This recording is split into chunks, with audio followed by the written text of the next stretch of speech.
Okay, there we go. Um, Good evening, everybody. Hello to everybody in the chat. Um, we should be live now. Yeah, I just make sure that I can mute that as soon as I can, so as I don't get any. There we go. No, I'm not going to confuse myself. Good evening and welcome to a um, very sad stream. It's a stream that I never wanted to participate in. As you can gather from the title, um, Exiled is no longer with us. She finally lost her battle with cancer on the 5th of April this year. And yeah, um, needless to say, I miss her very, very greatly. But there's also an awful lot of you out there that were fond of her and are also going to miss her. So this is really for you guys, so that you can find some closure. I do have some friends who I'm going to be pulling in shortly, and the vast majority of them are people that we had as mutual friends here on YouTube, that we met through YouTube. And I'm sure there's going to be a lot of people in the chat who have been given the participation link that are going to be somewhat frustrated trying to get in. Unfortunately, there's not a lot we can do about that. You're just going to have to be patient, keep trying, and we're going to cycle through people and let you on as quickly as we can. I know there's a few people that have things to do, places to be, and stuff. So I'm going to try and give them priority. Um, so I'm just going to pull everybody in now. We have um, taking lead to start to kick us off with. We have Agent of Doubt. He's got some videos of some precious moments, precious to me anyway. Um, and he's going to be sharing those. We've got Fabio, who came to visit us a while back with his wife, and got Fiona and Spackle, who were very close to Exiled um, throughout, really, but particularly at the end. In fact, I was on the phone to Fiona the instant that I realized that she had stopped and was leaving us. Um, you'll have to excuse me if I do just clam up. Mike, if you could step in and sort of just catch the ball. Likewise, Spackle, if you could do the same. Fabio, whoever's Yeah, in the we drive, got in you. the second, whoever's riding shotgun, I would Before we take off, appreciate can that. I interject real quick and say, like, you're Please allowed to do. have whatever feelings you want. And so if you're sad and you want to cry, you can cry. If you want to laugh, you can laugh. Nobody's going to judge you on however you feel or react. We're here to support each other as friends and to celebrate her life. So I just want to put everybody at ease because I know it can be tense feeling. So for sure. Yeah, I appreciate you making that sentiment clear and evident to everybody. I mean, obviously, there's a couple of people that I spotted in chat already that didn't know, for whom this is news. And yeah, okay, I'm going to I'm going to shut up now for a bit and see what I can do about getting Michelle in and catching up on my messages.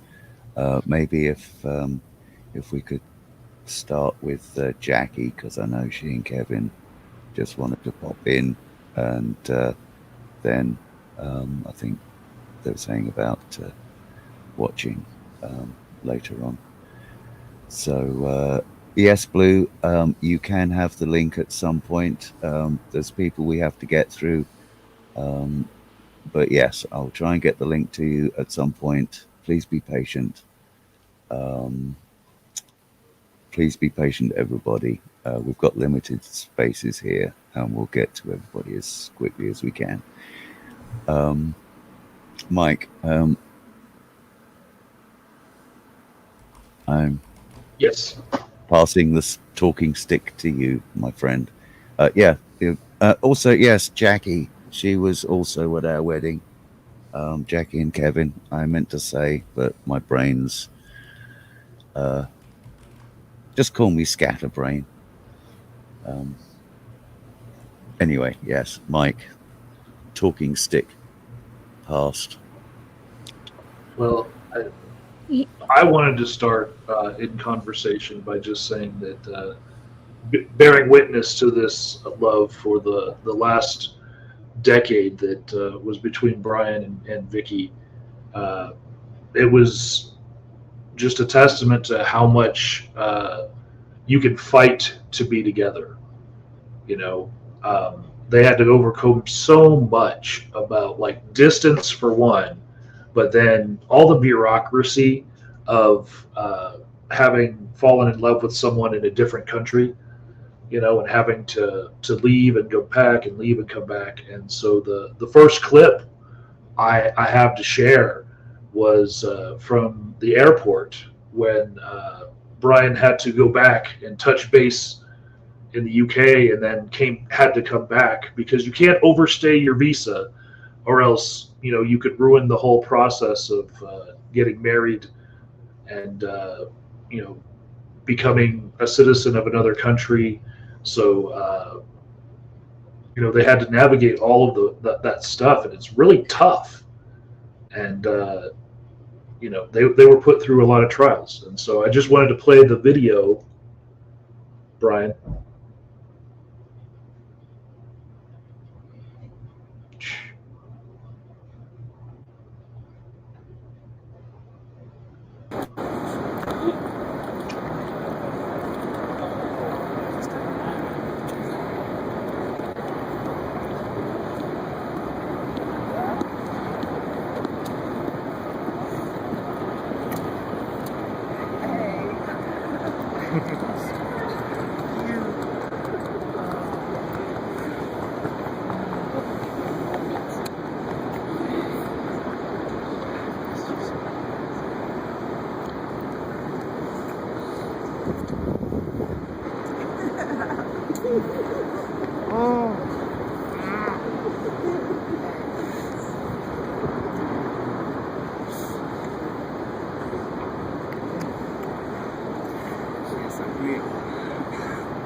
So yeah,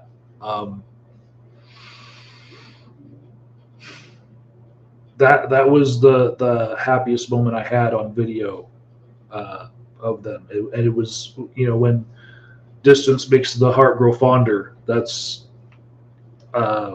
Victoria's ambush on Brian just as he came back in the Denver airport, and yeah, I just wanted to share that with y'all. And I know everybody who knew Brian and Victoria knew how hard they had to fight to be together, and just fight to, keep their love going through, like, there were certainly tests of, in sickness and in health. They were there for each other in sickness, definitely. Uh, Battle tested with that. And yeah, it's one of the greatest loves I've ever seen.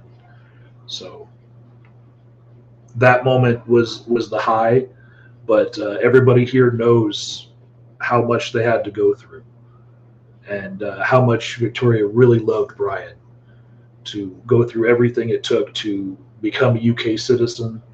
It was just a long road, and they did it.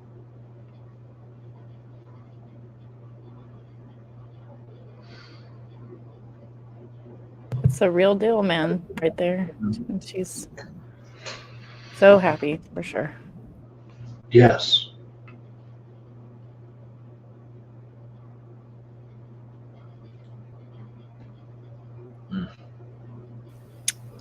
While you guys are chatting, I'm just going to scroll through the chat and pull up some of the comments that have been left so far.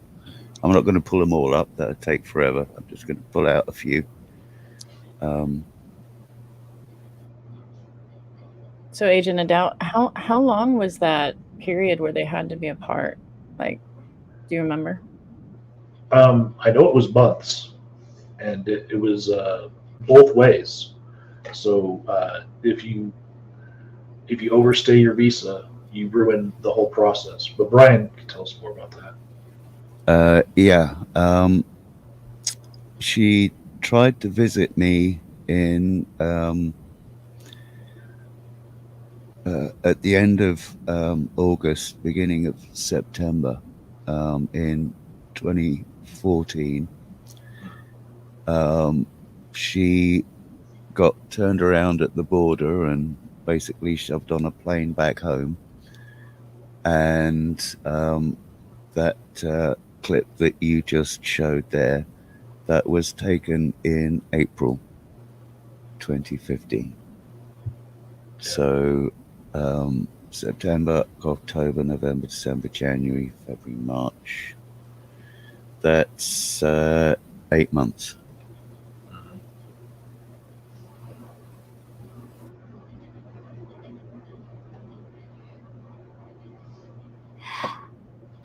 I just wanted to say I actually know that. Sorry, I just got finished crying. So if I think I know what you're gonna say. It overlaps with what I was gonna say. So yeah. So Exile tried to go to the UK.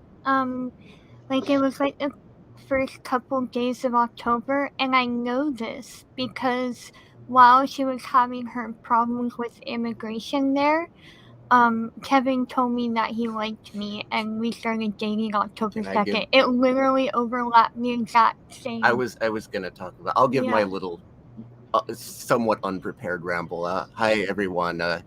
If you don't know me, Jackie's partner, Kevin B. I had the Isaac Newton profile picture. You probably, people in the chat have seen me in Hangouts before. I've been a little AWOL from the community or whatever's left of it, but yeah. So I was gonna say that Brian and Exiled's relationship, actually, they had a little bit of overlap with how our relationship started, because during that incident, there was Exiled's first attempt to go to the UK to visit him, and she got turned around and held by immigration.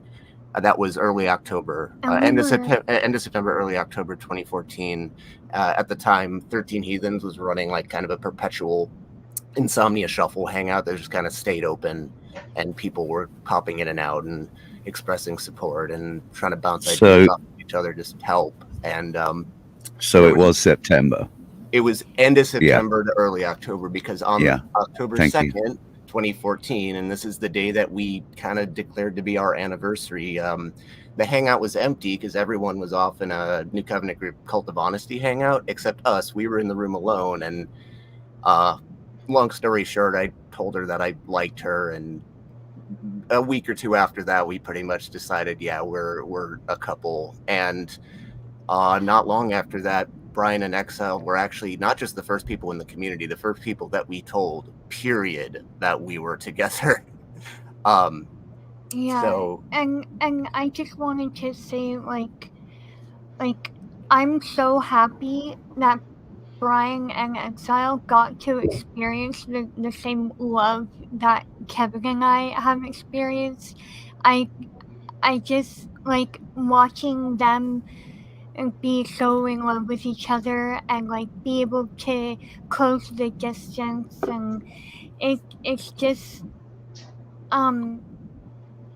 the parallels, like I feel it, and we're all gonna miss her. And sorry, I'm so jumbled up because like that video that Agent and Doubt just played, like really made me really emotional because I remember when that happened. Yeah, I have it downloaded. It's in my archive. Yeah, and I remember when I first saw that moment, and it made me so happy, and then I started crying and all that. But let me get the last thing I was gonna say. So when we in 2015, Jackie just graduated college. She moved in with me in Iowa for the summer, and I was living there. And then at the end of July, we decided we were going to move in together, move out to California with her, where she's from. And on the way, like, this wasn't even arranged, but it was at the time like Brian was in the U.S. and they were living in Colorado Springs, and we kind of ad hoc, like, after we had left Iowa, arranged to meet up with them. And it was a very last minute thing, but we did. And they were Colorado. Yeah, they were the first people, actually, other than each other, from the community that we'd ever met. Now, since then, we've met a ton of people from the community, some people in this hangout. But they were the first. Yeah, they were the first, and I'm sad that we hopefully we might see Brian in person again, but we didn't get to see Exile. But I'm so happy that we got to meet them. Like, that really meant a lot. Like, and like Jackie was saying, we are still together. Like we're celebrating our 10th anniversary in October. In this October, yeah. So yeah, I know how. Yeah, long distance relationship. I know how tough that could have been. We only had to deal with it for like a little over half a year, like 9 months. But damn, I can't imagine having to go through all that. I guess the biggest thing that I want to say is for Brian. It was already mentioned, but like you are allowed to grieve in whatever way you need to grieve for as long as you need to grieve, and that is like your experience, and don't let anyone like shame you or tell you what's right and wrong in this process. It's never. I actually had a death in the family, my sister, a couple years ago, and it's still not easy. And just keep her close to you. Keep the memories close to you, and we are all here for you. We're all here to support you in this terrible, awful process. And we love her so much, and we love you so much. And yeah. Thank you, Jackie. Yeah. You're welcome. I think that's about all we have. I think that's about all we have. I just wanted to get at least those three things to mention, because their relationship and ours kind of happened. They got together a little bit before us, but there's overlap there, and that does mean a lot. There's a couple early like milestones or events that happen kind of in tandem with their relationship, and it's just really awesome to have witnessed another couple in the community like your love flourish the way ours did. And it's just a really special thing. I know that Viktoria would be she'd be rooting for you guys. She'd be so happy to hear you guys are 10 years strong. I keep thinking of you guys as a fresh couple. I forgot it's 10 years ago. So it's yeah. wow. I know for a fact that Vicky has always been rooting for you guys, and she would be overjoyed that you are having the 10th anniversary that we were denied. I know so that sorry. she would be overjoyed, and she's rooting for you two all the way. I can tell you that for a fact. I just want to interrupt briefly, just to thank you, Jackie. Thank you, Kevin. It means a lot having you here, because it was very special days. Those days in the Springs, and we had an idyllic little cabin there. Hopefully, Mike's got some footage later from the cabin, and our wedding. Beautiful cabin. Yeah, It really was. If I could pick the ideal spot for us to have lived, it would have been there. Failing that, or our little spot in El Paso, one of the two. Well, actually, if we could have the Colorado Springs cabin in the El Paso climate, that would have been perfect. But I see another mutual friend in the chat room that I just want to say a few words to. Todd, otherwise known as Four Fingers Lightning, a colleague of mine from Wolfman Radio. Yes, unfortunately, Viktoria passed on at the beginning of April.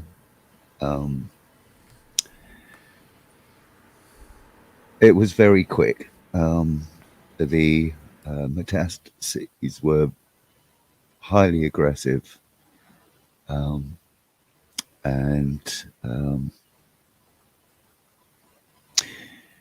that said, all things considered, mercifully quick. And I say mercifully quick insofar as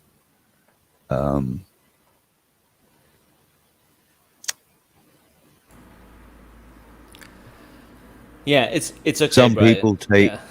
people take weeks to go through the final stages that she had in her last couple of days.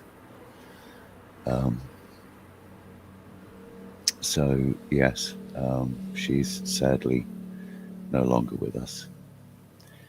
I'm going to pull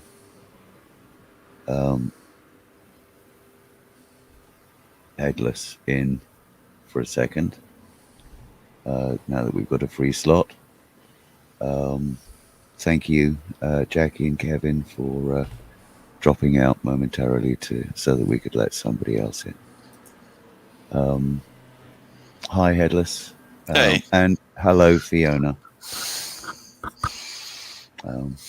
Say hello to Fiona because she's sitting there just being quiet at the moment. I can hear you okay. How are you, Fiona? You okay? Yeah, I'm doing okay. I'm sort of thinking over what you've just said about how quick it was. And I think even although we all knew it was coming, we were all still rather astounded when it happened. Because xxxild was someone who'd been around from before I'd discovered all of this online stuff. She was a rock always there, sitting quietly, watching. But she was a fierce and loyal friend.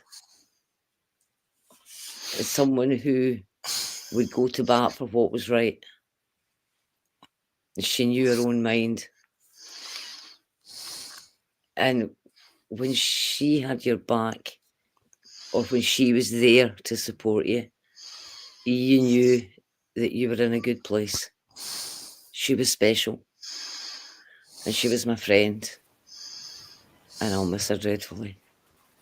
Yeah, on that note, if she was determined to fight in your corner, it was very difficult trying to get across to her. It's all right. I'm an adult. I can fight my own battles. If she took it upon herself to get involved, then she was involved. And I have to say there are, obviously I don't want to head down into the realms of controversy and invite those that we know to be out there. But yeah, there are people out there who owe their continued sanity, safety, and other things that so many of us take for granted to intervention. And yeah, for that reason alone, I personally, my own feelings aside,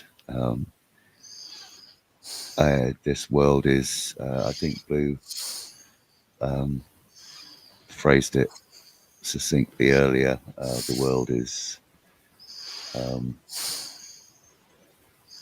is worse off now.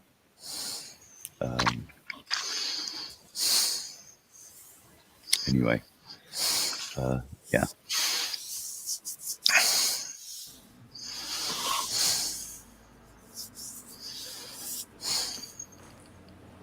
Yeah. So, given that we're exchanging stories, I just want to say a couple of things. About. I'm gonna go back to the video that Agent of Doubt showed before. Yeah, that was the first time, and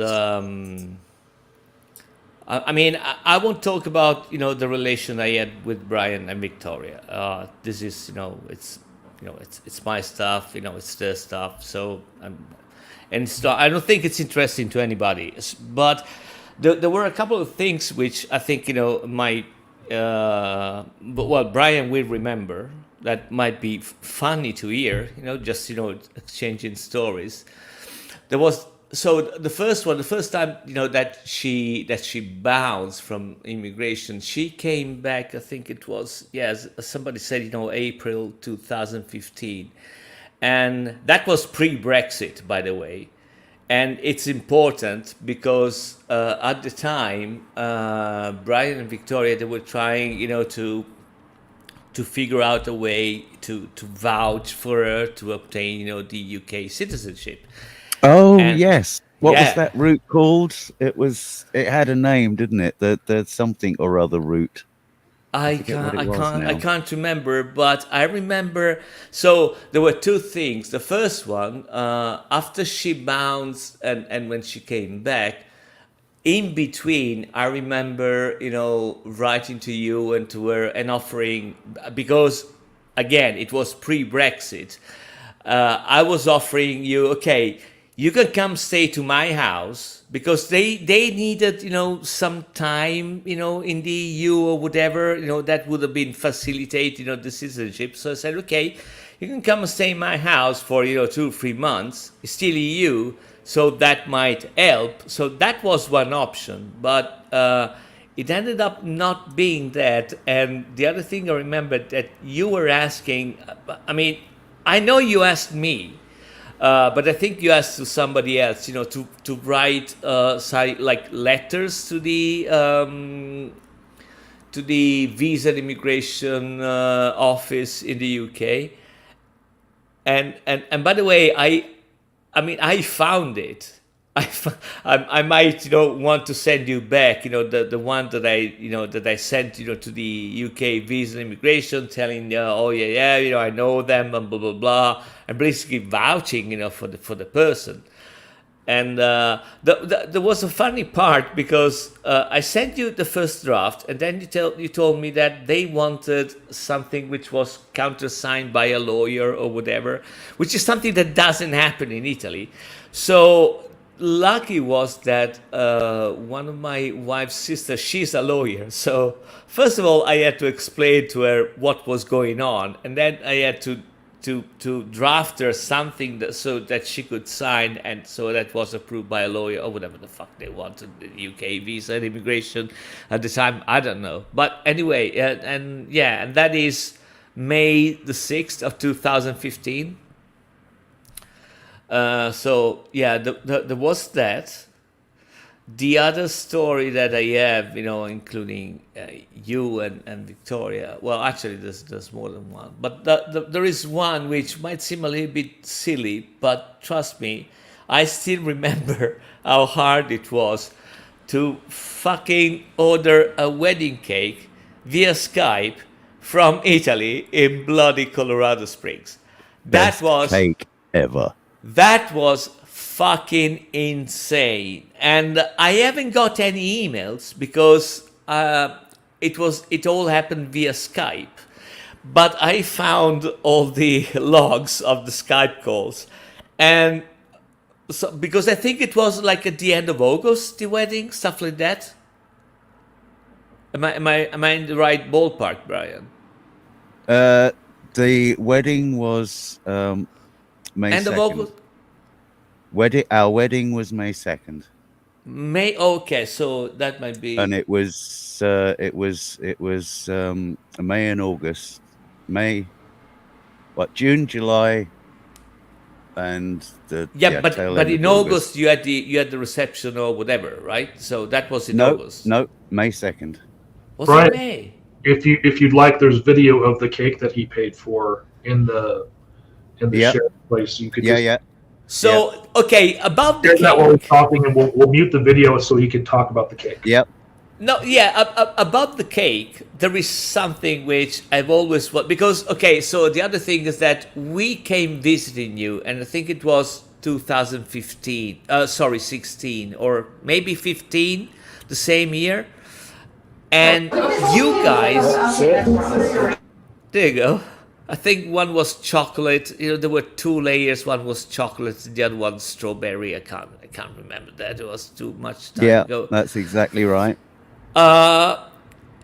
So we came visiting, me and my wife, and I think it was summer 2015. And the funny thing is that you guys managed to still have a couple of slices of that cake in the UK, and I've never understood how the fuck you were able to actually bring them on the plane with you, or maybe I don't remember exactly, but I think you had a couple of slices of that cake still in the fridge.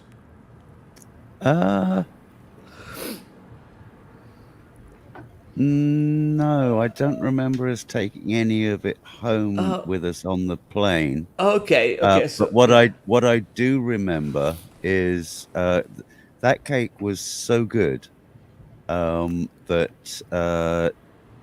when we got to the UK, one of the first things that Vicky tried to do was find something similar, and she was bitterly disappointed. Just so that just to let everybody know what's going on the screen there, the woman in the green is the person that the registrar that officiated. That was the humanist celebrant named Deborah Daly. And she actually signed off on the paperwork so that I could start my career as a therapist. But she is with the American Humanist Association as a celebrant, and she helps people get married in all sorts of circumstances. Yeah, and what's happening over there on the corner next to the cake we're just going through and signing the official documents, the licenses and stuff. So that's where that's all getting signed off and made official. Hello, Joe, and thank you, Headless, for dropping out for a minute so we can get Joe in here. That was Hi, the Joe. video that you guys showed, and I think it was 3 a.m. at night for me. Actually, if you see there on the windowsill, there's the laptop. What was being broadcast at the time was being broadcast from that laptop's perspective. It was 3 a.m. I just want to what we're repeat watching now. Yeah, yeah, it was 3 a.m. I know. He's the witness, right? Agent Adele? That's me witnessing it. Yeah, and Misty Who's as the well. lady? Is that Missy? That's Seeking Shadows. That's Misty. Okay. Yeah. She was also a witness. The video that we're watching now was taken using Mike's video camera. The people that watched it at 3 a.m. Just to rub it in a little bit more, Fabio. Yes. They were watching it from the perspective of the laptop, including the wedding. Doesn't she look beautiful in that dress, though, my wife? Yeah, that's why I paused it.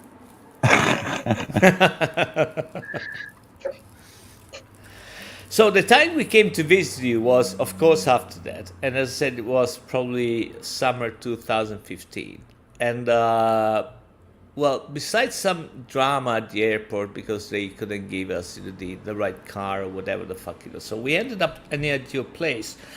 For two reasons, mostly because, we want to meet you in person, after all this thing. And also there was the fact that my wife, she wanted to actually know who the fuck were those two guys, which, they almost came to live at our place for months. And, and then I ordered a cake to them.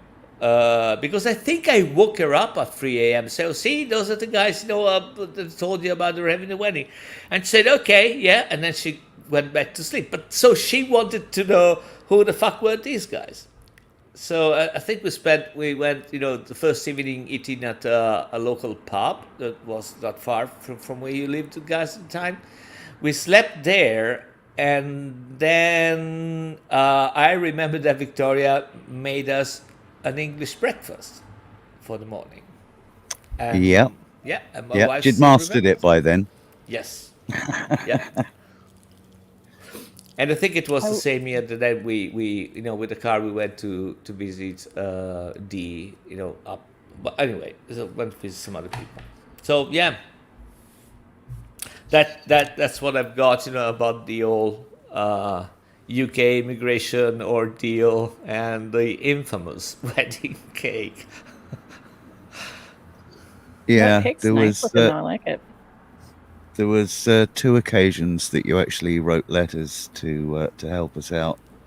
The first was, if you remember, and I believe Joe was also fairly instrumental in this incident. And Joe, you have my undying gratitude for the way you stepped in at that moment.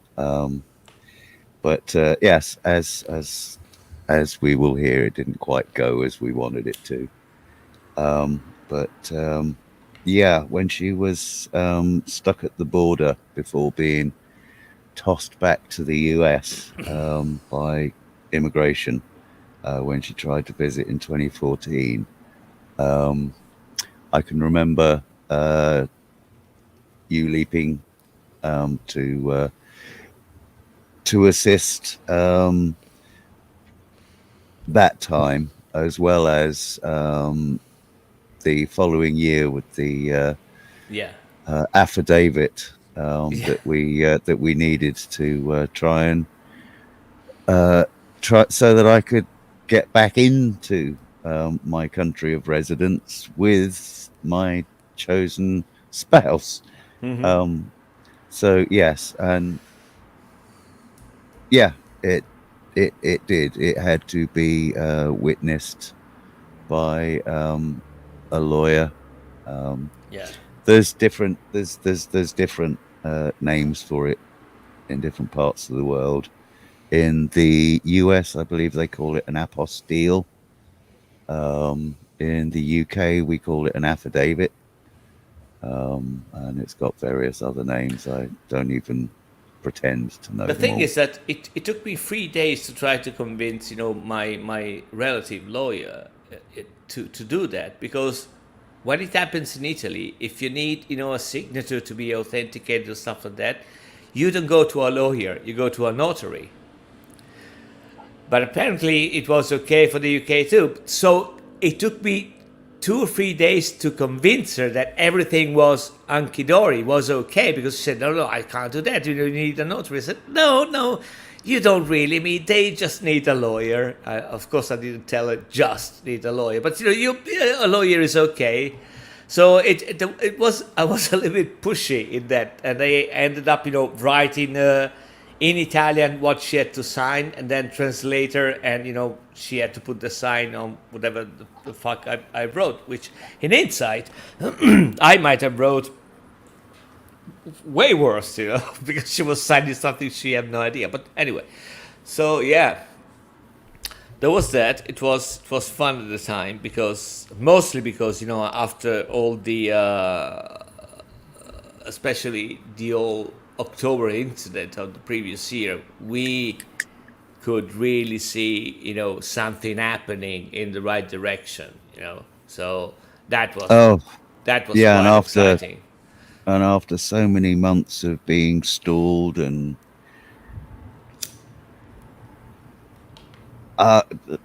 we're 40 minutes in, I can say cock blocked without getting demonetized. Not that we're monetized. But yes, months of being cock-blocked by British bureaucracy to finally have that light in the end of the tunnel. I mean, in the airplane going over there, I was high as the proverbial kite anyway, but I think had I forget who I flew with, but had they not been able to get it up that day, I would have probably flown across the Atlantic under my own steam. But yes, here we go, cutting the cake. We'll be able to see the 2 layers. Yes, one of them was fresh strawberry, and the other was chocolate. Yeah, best cake ever. It was tough. I mean, well, I can also understand the bakery, of a dude calling via Skype from Italy and ordering a cake for something that it never go there, So she was a little bit puzzled at the time, but eventually I found a very nice lady. She got what was going on and said, "Oh yeah, I'm gonna be all over it." Who's this young gent? That's my nephew, Silas, and he is now actually a gaming streamer, Cy Pappy Paps. Cool. Yeah, he was very young then. This is a 9-year-old video. Their love outlasted the color in my hair as well. It did, and the color in my beard. Yeah, mine too. So.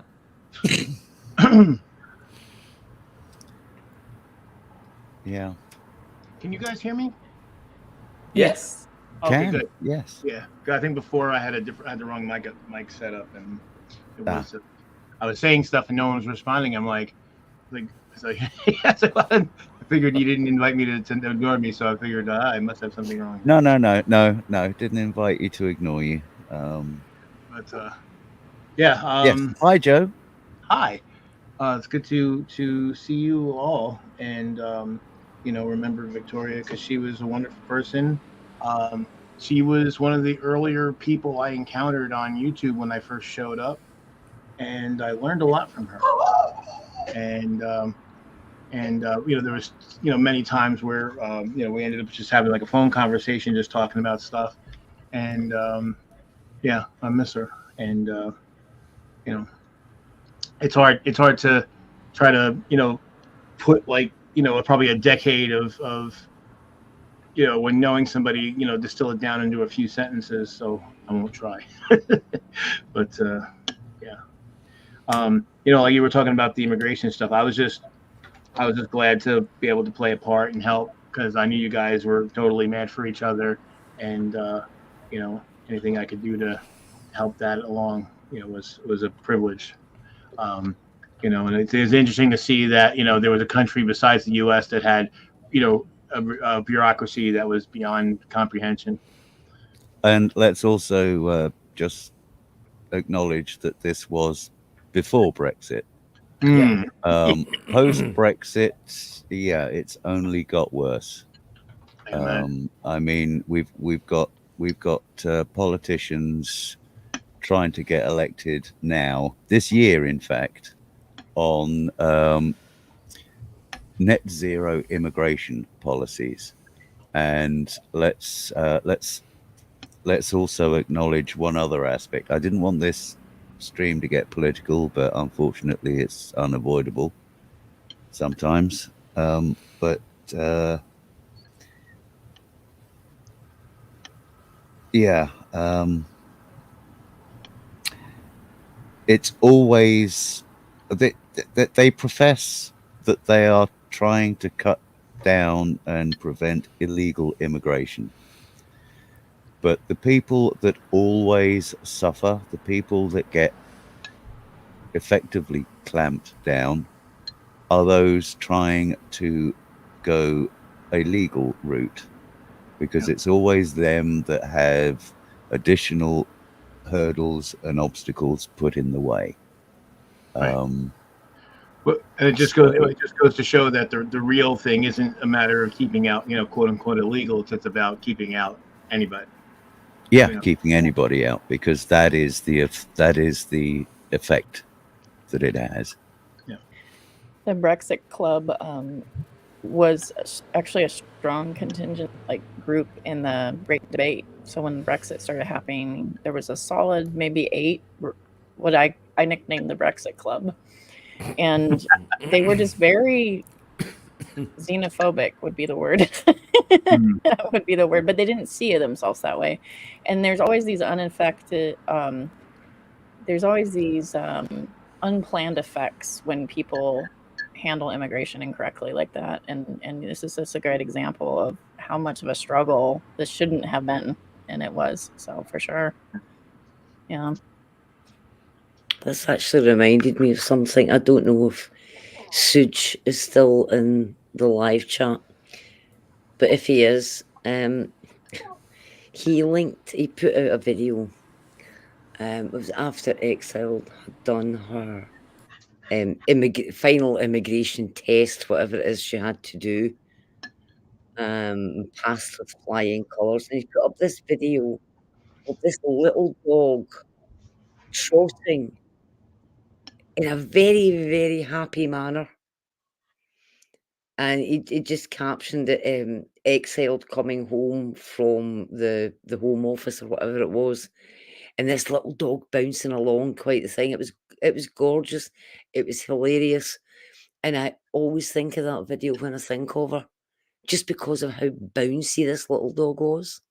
So, Suj, if you're in the live chat, can you somehow manage to repost or retweet the link to that little bouncing pupper? Because it was cute.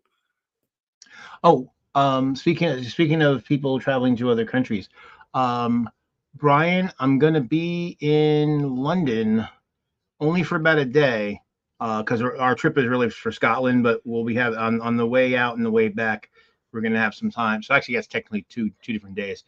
We're gonna be in London, so I don't know if that'll match up with your schedule, or unless you want to travel to Scotland and catch up with us there.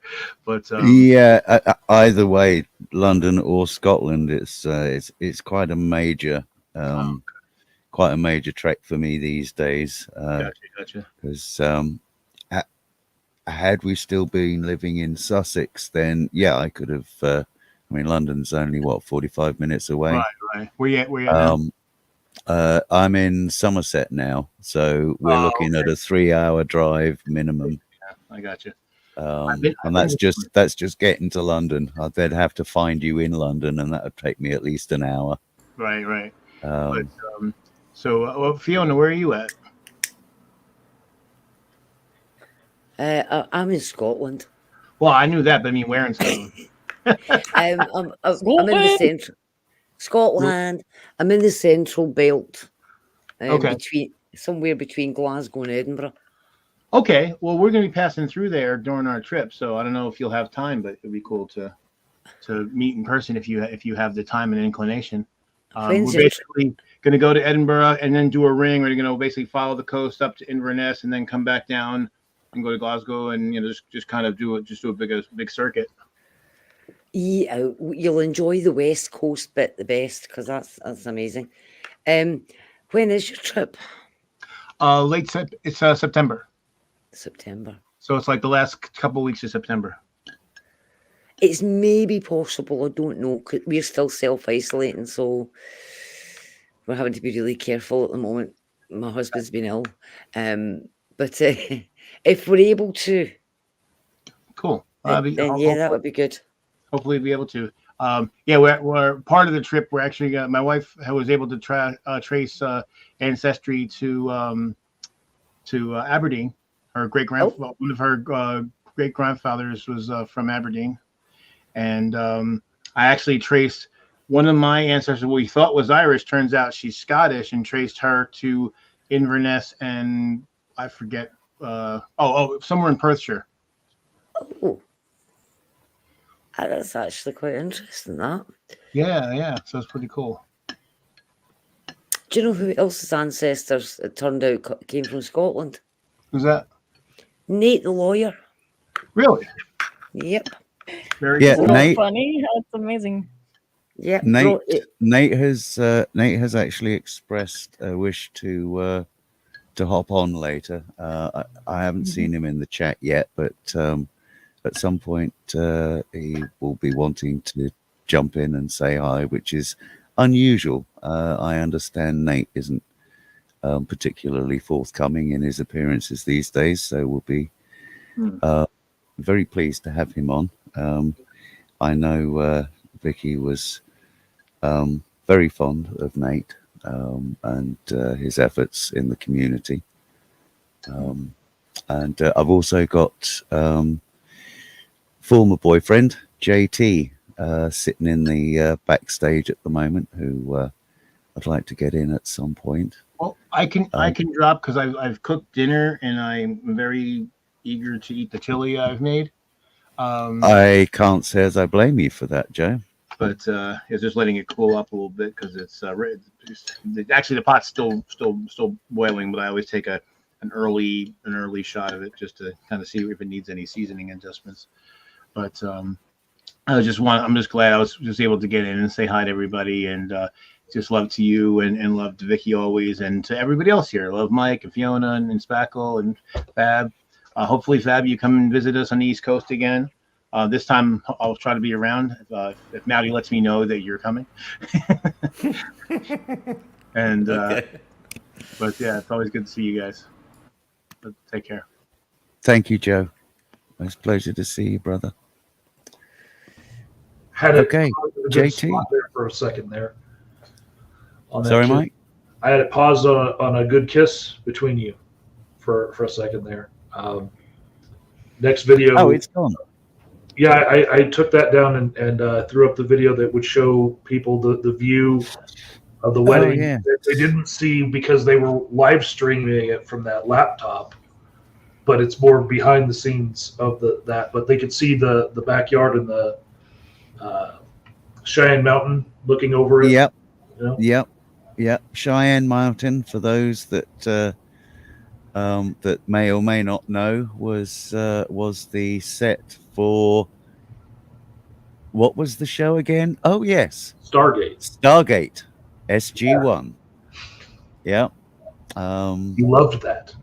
I did. I loved waking up every morning and sitting on our back porch with a cup of coffee and my brand new bride, just chewing over the day's events and just scanning Cheyenne Mountain, looking to see if I could actually see that iconic little thing. Never could, but then that's probably because it's round the back of the bluff. And Mike did offer to take me there. We never did. So that is still on the bucket list. Hello, everyone. Hi, JT. I finally have a picture. I just signed up real quick. Yeah, this is a really sad circumstances. I do want to say this. I spoke to Viktoria many times, and I was already planning on trying to figure out how to get out there, because I definitely did want to visit you guys across the pond. But I'd like to publicly offer my condolences. I have stories as the previous guy. So I've got some really good stories. I'm sure you do. Stories of the desert in Texas. The southern United States. El Paso High Desert. Yeah. In addition, here's a story. So, before we were no longer together, I was visiting New Jersey because my mother and I ran a business, and every so often I'd return home to help run the business. My father had returned from setting foot on Antarctica, but he had a health issue. But then he had another issue where he turned himself into a quadriplegic. So, I was stuck. And I had another father, and he had similar issues that cropped up kind of around the same time. So it's kind of like I left and did not return. But I will tell you this. A fair amount of time had gone by, and it was my father's birthday. So I decided, all right, well, Viktoria can join us for my dad's birthday dinner. So literally had like a little computer set up at this little dinner table. So, we're there physically, but she's like on a screen. Well, she starts talking to my dad. And then my stepmother and myself became invisible very quickly because they realized they grew up in the same area. And that when they were younger, they actually played and swam in the same creek, the same area. We had no idea. And all of a sudden, I was like, I don't exist. My stepmother doesn't exist. And they just went on and on talking about all these little landmarks and stuff that they both knew. And it was like the weirdest thing.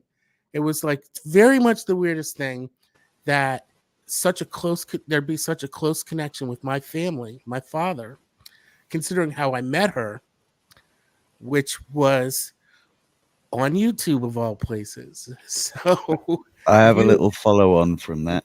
Go ahead. There's at least a couple of those places of interest, points of interest that she's etched into my mind, and they have also been added to the bucket list. Oh, awesome. So yeah. I would like to let everyone know, if they're not aware, I'm sure everybody who's watching, you probably the old crew, the old crowd. I met Viktoria basically in the comment sections of YouTube. And, this was back in the Fem Wars of, what was that, 2011? The feminist wars. Something like that, yeah. Adjacent to the big debate atheist community. So, that's where there was Yoke Up, Amendum, Gary, he lived in my state. And one day she was having problems with Flash. If you guys remember that, when Flash, we used to have Flash on our computers. So I'd been just unceremoniously added to a group. She asked for help, And that's it. I was done. I was a goner. We started talking every day after I helped her with her problem. Next thing I know, we were like falling in love. I guess these are like the early days of what would be called online dating. But it was amazing. And then one day I'm just like, oh, I'm gonna come out and visit you. That was it. I came home once, went back to Texas, and did not really return home. And then she had all these cats, and then there was Pixel. I know that impulse. The old Pixel. Yeah, the old cat that would just drool and hug you and drool. Those were the days. But I will say this: before I even made it out to Texas, she's like, "Oh, have you heard of this game? It's called World of Warcraft." Yes, I have heard of this game. Wow. Yes. So we actually ended up, she carried me to help me level up a character, and we spent a lot of time. We're talking literally every day, hours every day, playing World of Warcraft as a couple, and we actually joined a raid team and a guild. And our raid team, I think we were ranked. Was a couples raid team, so it was pretty much only couples would play. JT, I have to ask you then, what role did you play and what role did Vicky play? She was a healer. Of course. Of course she was. Yeah, of course. But here's the thing: she played a healer that could deal some damage as well. Oh, yes, she got what, discipline priest? Let me guess, discipline priest. They're badass. I could see that. Yeah, I was DPS. I was a survival hunter. So basically, yeah, she taught me all that I knew. We also, at one point played a lot of Diablo with the same people that were on our raid team. I don't even know where they are. I mean, if you guys know how serious that can get. We actually managed to play more than 1 year without missing a day of practicing farming and all that stuff. So, we were literally putting in 3-4 hours every day. We managed to do 1 year without missing a day. Yeah, WoW can easily turn into like a job. It can. Yeah, there's other games out there. I mean, she and I and my son, for a good couple of years, we got sucked into Elder Scrolls Online. Mm-hmm. Again, on a daily basis, more or less for 2 years. She was exceptionally good at that as well. We played that zombie game together too, remember? Yeah. Yeah. 7 days? Yeah. Yeah. Wait, I just real quick, like her little character in 7 days, I was thinking about it today. Like it had a little cigar in the mouth and a little cowboy hat. Yeah. She looks so cool.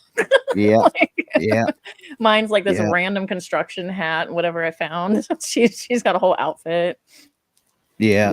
Yeah. Still, I was very much the modder, so I wanted to have the coolest interface.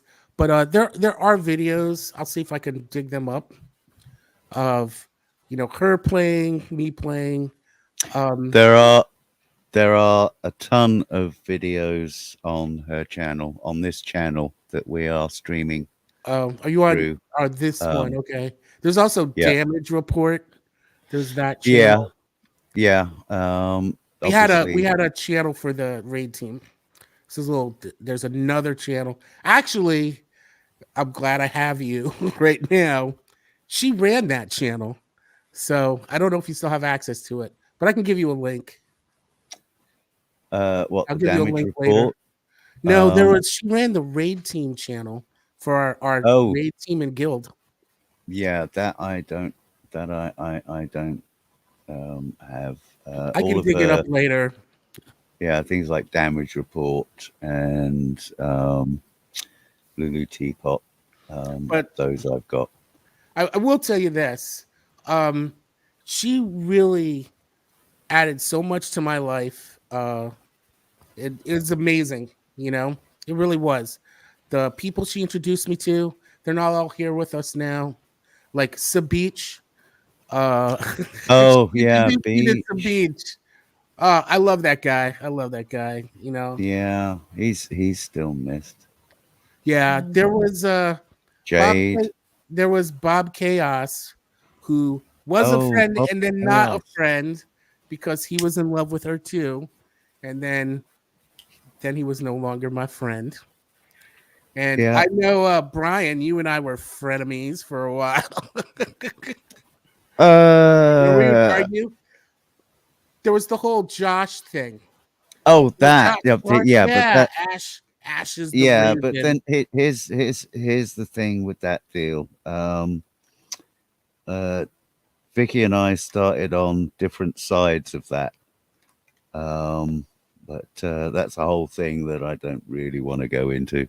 Okay, I know it's just a little bit of lore. But yeah, at the end of the day, it was. Yeah, I mean, if anybody's interested, you can go up. You know, I will. Sure I will say it's this. all out there still. I will say this: going back that far and all the stuff a lot of us did, you know, because that was so early with social media on the internet. Brian, you, myself, Agent of Doubt, you know, the Badger, all these people, you know, Amazing Atheists. We were really setting up and laying the foundational groundwork for a lot of discourse that still goes on today. And I think it's just really amazing. Viktoria and I, at one point, were like on Twitter, and we were trying to manhandle and to like own a hashtag. And she was really good at it. She was there always with the comment to make sure we owned that hashtag. But I did get married. And if it wasn't for all of that stuff and meeting her, I never would have met the love of my life if it wasn't for Viktoria, because it really started with the old stuff we don't want to talk about. And I had to create a new Facebook account in order to drop some information. And that was where I met my wife. And by the way, they actually did get to speak a couple times. And it's really, that was interesting because I ended up marrying a you know, red line Bible thumping fundamentalist Christian. Oh, who saw that coming? Yeah. Who would have thunk it? So you see, that's the thing that everybody forgot. Yeah, I mean that there is there's a syndrome. I have no idea what it's called, but people that I mean, you used to find incidents of it back in the day where you had people that just blurred the line between the TV shows and reality, and they ended up getting sucked in, and they thought that what they were seeing on the tube was real. Same thing happens in YouTube. And I forgot where I was going with that, but that was a pertinent foundational point. It is because but people did that on YouTube, and they forget, especially in the theist atheist debate. There it is. That a lot of the people back then that were engaged in those discussions, Christopher Mouty will be on in a while. We've got Suge waiting, who I want to get on fairly soon. Oh, Suge Loren? Yeah, Suge. Suge, I really want to hear from, and I'm absolutely overjoyed that he's with us today because he was a special friend to us over the last few years. But where was I going? Yes, the thing that people forgot, the viewers forgot, is that the vast majority of us that were having those discussions were actually friends off camera. And we used to do things like meet up, and we used to like have conversations off air, and we'd share, and we'd, you know, yes, as in your case, yeah, you've ended up marrying a Bible thumping Christian, Chris Mouty, and Shanna. They're together. You've got Jackie, loads of Kevin? examples. Yeah. And Yeah. one, it was interesting. Oh, That was one of paranormal. the regular discussions I'd have with Victoria. Because I remember when that came up as kind of a topic was, is the internet real life? We also had some long-standing things we did not agree on. Now they're bigger topics in society. We don't have to get into them. I know we don't want to be all feisty political in a, it is a different era, but it was interesting that even once I settled in a totally different state and I was married, we had the same sort of socio-political direction with respect to how we thought life was to be lived, what was important and what wasn't. And oh boy, I heard you guys telling the stories about her getting over there, because I remember I was at the Jersey Shore and I would get a chance to talk to her and she'd tell me all the like hoops she jumped through in order to get over there. I thought it was amazing. And by the way, thank you for anyone that helped her get over there to be with Brian. I want to express my love, my thanks, and my gratitude, because yeah, boy, that was some serious stuff. Yeah, absolutely. There was that day she said, I have a plan, and she told me the plan, and I was like, you're crazy. That's so crazy, it just might work. Yeah, it was one of those moments, and it did work. In the end, we made it work. We forced it. Sorry, there's a little bit of drama just sort of happening in the chat room right now. Chris Mouty has gone there. I'm on Streamlabs, so I can't see if it's like on YouTube. I can't see it. Is it him screaming Jersey or something else? No. Oh, London bars. Oh my God. He's brought up the lemon cake controversy. Oh, can we block him? Oh, is this the last cake thing? Because I tried to work with her. It's a huge thing. It's a huge thing, and I'm sure that we're going to get into it. As you can see, he's already foaming at the mouth. Yeah, of course he's bringing the drama. You just know that he's going to bring the drama, and that's going to have. There is one person, I'm trying to be positive, but there is one person she hated that would probably have a lot. No. What? Oh, they would probably have a lot of nice things to say. That's where I was going with that. Frenemies. You have a frenemy. Also, this person was somewhat instrumental in Victoria and myself kind of getting together. So just someone you'd argue with in the comments, kind of thing. Sorry. Guess what? I'm actually kind of still half working. I need to mute to respond to this thing here. Okay. We may have to do a little bit of a seat shuffle shortly, because there's a limit on how many people can be. Yeah. We've only got 6 active slots and 10 in the. You know what, everyone? In the wait. I'll still be here. You can drop me out, and I've got other things to say. I'll just request to come back if there's space. Yeah. As I said, there's going to be slots opening up. Love you, Brian. The hangout. Agent of Doubt. Thanks for not sending me a bill, brother. I love you too. What's this? Pro bono? What? He's the same profession as my parents, so I get free services every once in a while. I'll get free services. Oh, you get the please don't tell everybody just how much of a scam this is. Well, prices. Actually, okay. It's called being a friend, is what it's called. And friends are free. So I know, and I've just cut Mike deeply. All right, Brian, everyone, I'm gonna drop out. Cheers, JT. Play the last video before I get shuffled out. Okay, I will do. Yes, because I know you're We'll mute itching it so to. we could just watch the nice scene. I thought I was pulling Suge in. Before you Sorry, Headless, Brian, I'm going to drop you again because I thought I pulled Suge. Hold on. No problem. Fiona, you're trying to say something? Yeah, Brian, I'll make space for people as well. I have to go and check on a sick horse. So. Oh, yeah.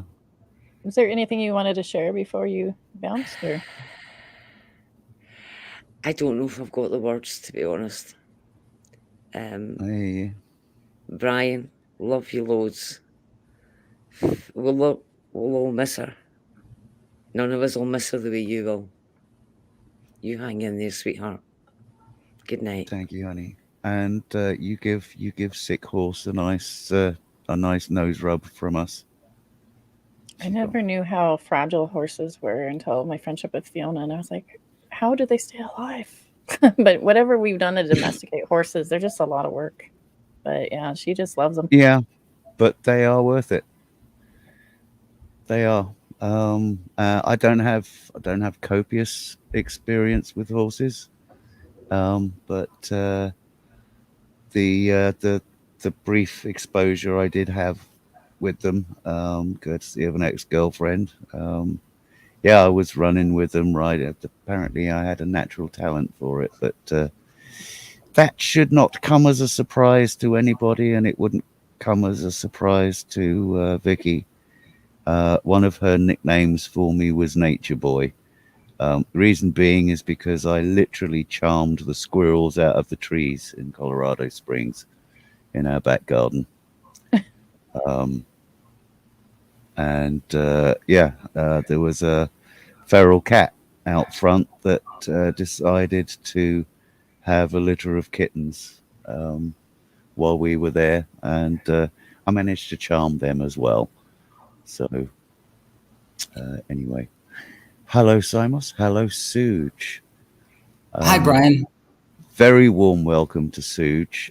He doesn't grace very many channels, and I am heartwarmed and very grateful that he popped in to see us. Absolutely. I won't. Anyway, thanks for sharing this with me, and I won't be staying very long as far as talking goes, but I'll be listening. You know, it's kind of wild to be on a live. I remember a few times xxxild had asked if I would join her for a chat, on a stream, and I've always, politely, declined, just, anxiety and speaking live, so I don't know how this is going to go with, some of the emotions on top of it all. But anyway, I'll just tell you, like, I got to know her back in the summer of 2019, and just through some of her videos, and she was the first person I got to know, and one of my dearest friends. And I don't need to add the qualifier online to that. I feel as close to her as any of my IRL friends. And this may sound silly, but our correspondence, or most of the early correspondence, was just in the comment section of like one of her videos that I think she has since privated or unlisted. It was like a 4-minute video where she was just showing like how to tie a knot. I think she had like it's like a 4-minute video. She had some Tool music playing in the background, and it had like 400 views and maybe 90 comments, and I think 80 were like between her and me. And I didn't have Twitter or Discord or any social media. I'm not much of a DM person, so I never really even thought about getting it. But anyway, one thing I noticed is that she's very very observant, very in tune with her about the community, or her community, even if she doesn't see a person in chat, a particular chat, in whichever chat, for say, you know, a week or a couple of weeks, like she'd worry. I mean, I'd see her asking in chat, like, hey, where's this person or where's that person? I wonder if they're okay. I wouldn't chat much in anyone's lives back in those days. I mean, I still don't, but definitely not in those days. And she was the only person that I'd ever have any correspondence with online. And anyway, I remember in 2019, toward the end of 2019, December 2019, my dad had a pretty bad health situation. It was cardiac failure, and he doesn't we didn't think he was going to make it. The doctors told us he wasn't going to make it, and he didn't speak English well either. My dad didn't, and I was so I was just going to stay with him, see this through to the end. And I wanted to get away from everything, online or just everything. I think I even left work for a little bit. I took a leave, and so he was in ICU for about 4 weeks, and I was there with him during that time. And I told xxxild right at the beginning when this happened, since I know she would worry if she doesn't see me, not because I'm special, just because I'm just another person in the community that, she has, interacted with, but because I knew she would worry, I told her what had transpired. And I told her, I'd be away for a while, and I wasn't sure when I was coming back. And she immediately, and again, this was under the little, the 4-minute not video. and she told me, and she said, Suj, I'm glad you told me, hey, listen, get Discord, then you can message me there, and you'll go crazy in the ICU. Just you can message me whenever. It's not a problem for me at all. I have odd sleep schedules anyway, and so I actually I took her up on it, and it was actually really, really beneficial, at least to me, and so many of our early conversations were so like mundane. At least my part of it. I'm not knocking on her, but my part of it was just very mundane. I thought it was just basically me giving her like commentary, play by play on what's happening at ICU. Well, yeah, I'm still sitting here in this chair, or our nurse today is such and such, and I'm staring at this equipment or that equipment, and this equipment is showing this, and that thing is showing that. But as boring as what I was saying was, she never made it seem boring. She was always very engaged, very responsive. She never made anything seem like a bother. Nothing was an inconvenience to her, and I just wish. And this is just as a reminder. This was like, I was just a community member. I didn't have any videos. I had like one old math video. I had like whatever, maybe 10 subs or whatever. It wasn't anything. It was just some person on the other side of the planet that she wanted to be there for, that she took an interest in, a liking in, for no other reason but that. And I just wish. I wish more people could. I don't know if I hope I'm not rambling. I wish more people could see xxxild the way I see her, the way that I've known her, and I know people who are close to her have. And, some things are just more difficult to see just out on the internet. It kind of sucks on the internet at times. There's just some performative aspect of the internet and social media too.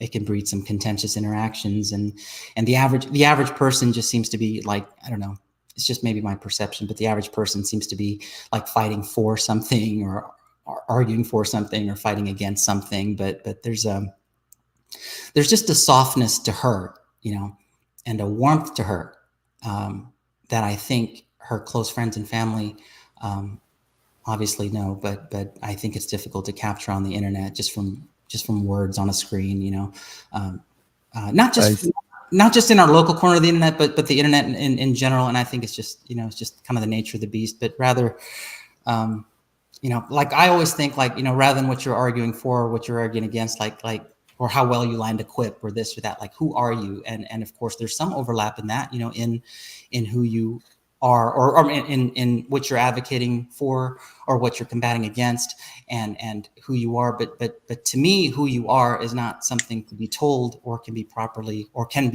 told. It's something that is felt, and is something that is experienced. And what I've experienced above all else, is that she cared deeply, deeply about her loved ones, about the community, and she was just highly in tuned with just like abuses and injustices, and just that warmth.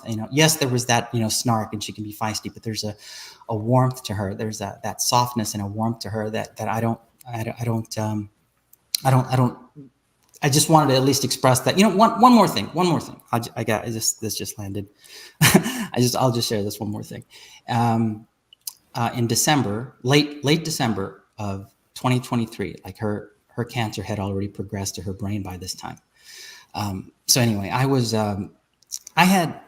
during that time, I just had a hard time sleeping just in general. I mean, I was actually struggling with that for a couple of months. I think it's just, work-related stuff and some stresses and just a hyperactive mind, I guess. And she and I had talked about that just casually. Anyway, one day in December, one evening, I sent her like a YouTube short. It was around 11 p.m. my time. And I guess that would make it like, 5 a.m. her time. And it's just something silly. I believe it was like something cat related. She loved cats. So when she woke up around 8 o'clock, 8 or 9, she replies to it. And I heard that distinct, Discord Nodo sound. So, and she's the only one who ever, messages me on that app. That's just my exiled app. Discord is my exiled app. And so, when I heard the Nodo, I reply to her and she replies back, "What are you doing still up? Suj, this isn't good. I'm worried about you. Sleep is important. Maybe you should go see, a doctor about that. They can give you something, let me know when you've made an appointment." And I'm over here thinking, like, just to myself, I didn't say this, but in my mind, I'm thinking to myself, you have lesions in your brain and you're worried about my sleep, and I don't know how to convey. I just, that's who she was to the very end, for a person that she has never met on the other side of the planet. She made you feel special. She made you feel like you were someone that mattered, irrespective of the circumstances, in good times or bad times, in good health or bad health. To her, you are special, and she made you feel special, even while experiencing, an incredibly violent ailment. And it just makes you, and it takes a very special human being to do that. A very strong person, a very loving person. And I wish everyone has someone in their life for at least a brief period of time, like I had with Exiled. And I'm an extremely lucky person for it, and a better person for it. And I'm not a particularly open person, but she was a person I always felt like I can talk to about anything without judgment. And I didn't usually take advantage of that aspect of our friendship, but I knew it was always available to me if I ever needed it. And I feel like I can go on forever. I think on that note, I'll just bow out. And real quick, Suj. First of all, you were one of her people. She really, really liked you. Yeah, absolutely. But also, there's some sort of video with a dog that's really happy. Do you know which one Fiona's referring to? A dog? You shared it a long time ago. Oh my gosh, I've shared with a lot of videos. I don't know. There's dogs, okay, birds, cats. I can't think of a specific one with a dog. Yeah, Fiona wants you to reshare it, but I don't know which one it is, unfortunately. So okay, yeah. Just before you do go, Suj, there we go. I'm going to grab this just to give you guys the best chance of reading this. I'm not going to even attempt to read it because I will break like a porcelain vase. But do you want us to read it? Can you read that? Ooh, to my okay, king. I will give it a go. Basically, the story behind this is I was shopping for something on Amazon, and I found this sitting there in the checkout basket. So it was obviously something she wanted me to have. And it reads, "To my king, never forget that I love you forever. I hope you believe in yourself as much as I believe in you." And it kind of sums up what I think Suj was trying to describe. And that was, if you were one of her people, then what she felt for you was 100% wholesome and genuine. And I think you said it in chat when you were watching the reunion video, Spackle. That's the real thing right there. She never gave anything unless it was the real thing. And if you were not worthy, then no, you didn't get it. And if you pushed, then you did stand a chance of reaping your rewards in the form of her ire. And all couples argue, so I have seen a window into that ire. And if it wasn't for the fact that she loved me with equal passion, I don't think I would have survived it. But yeah, so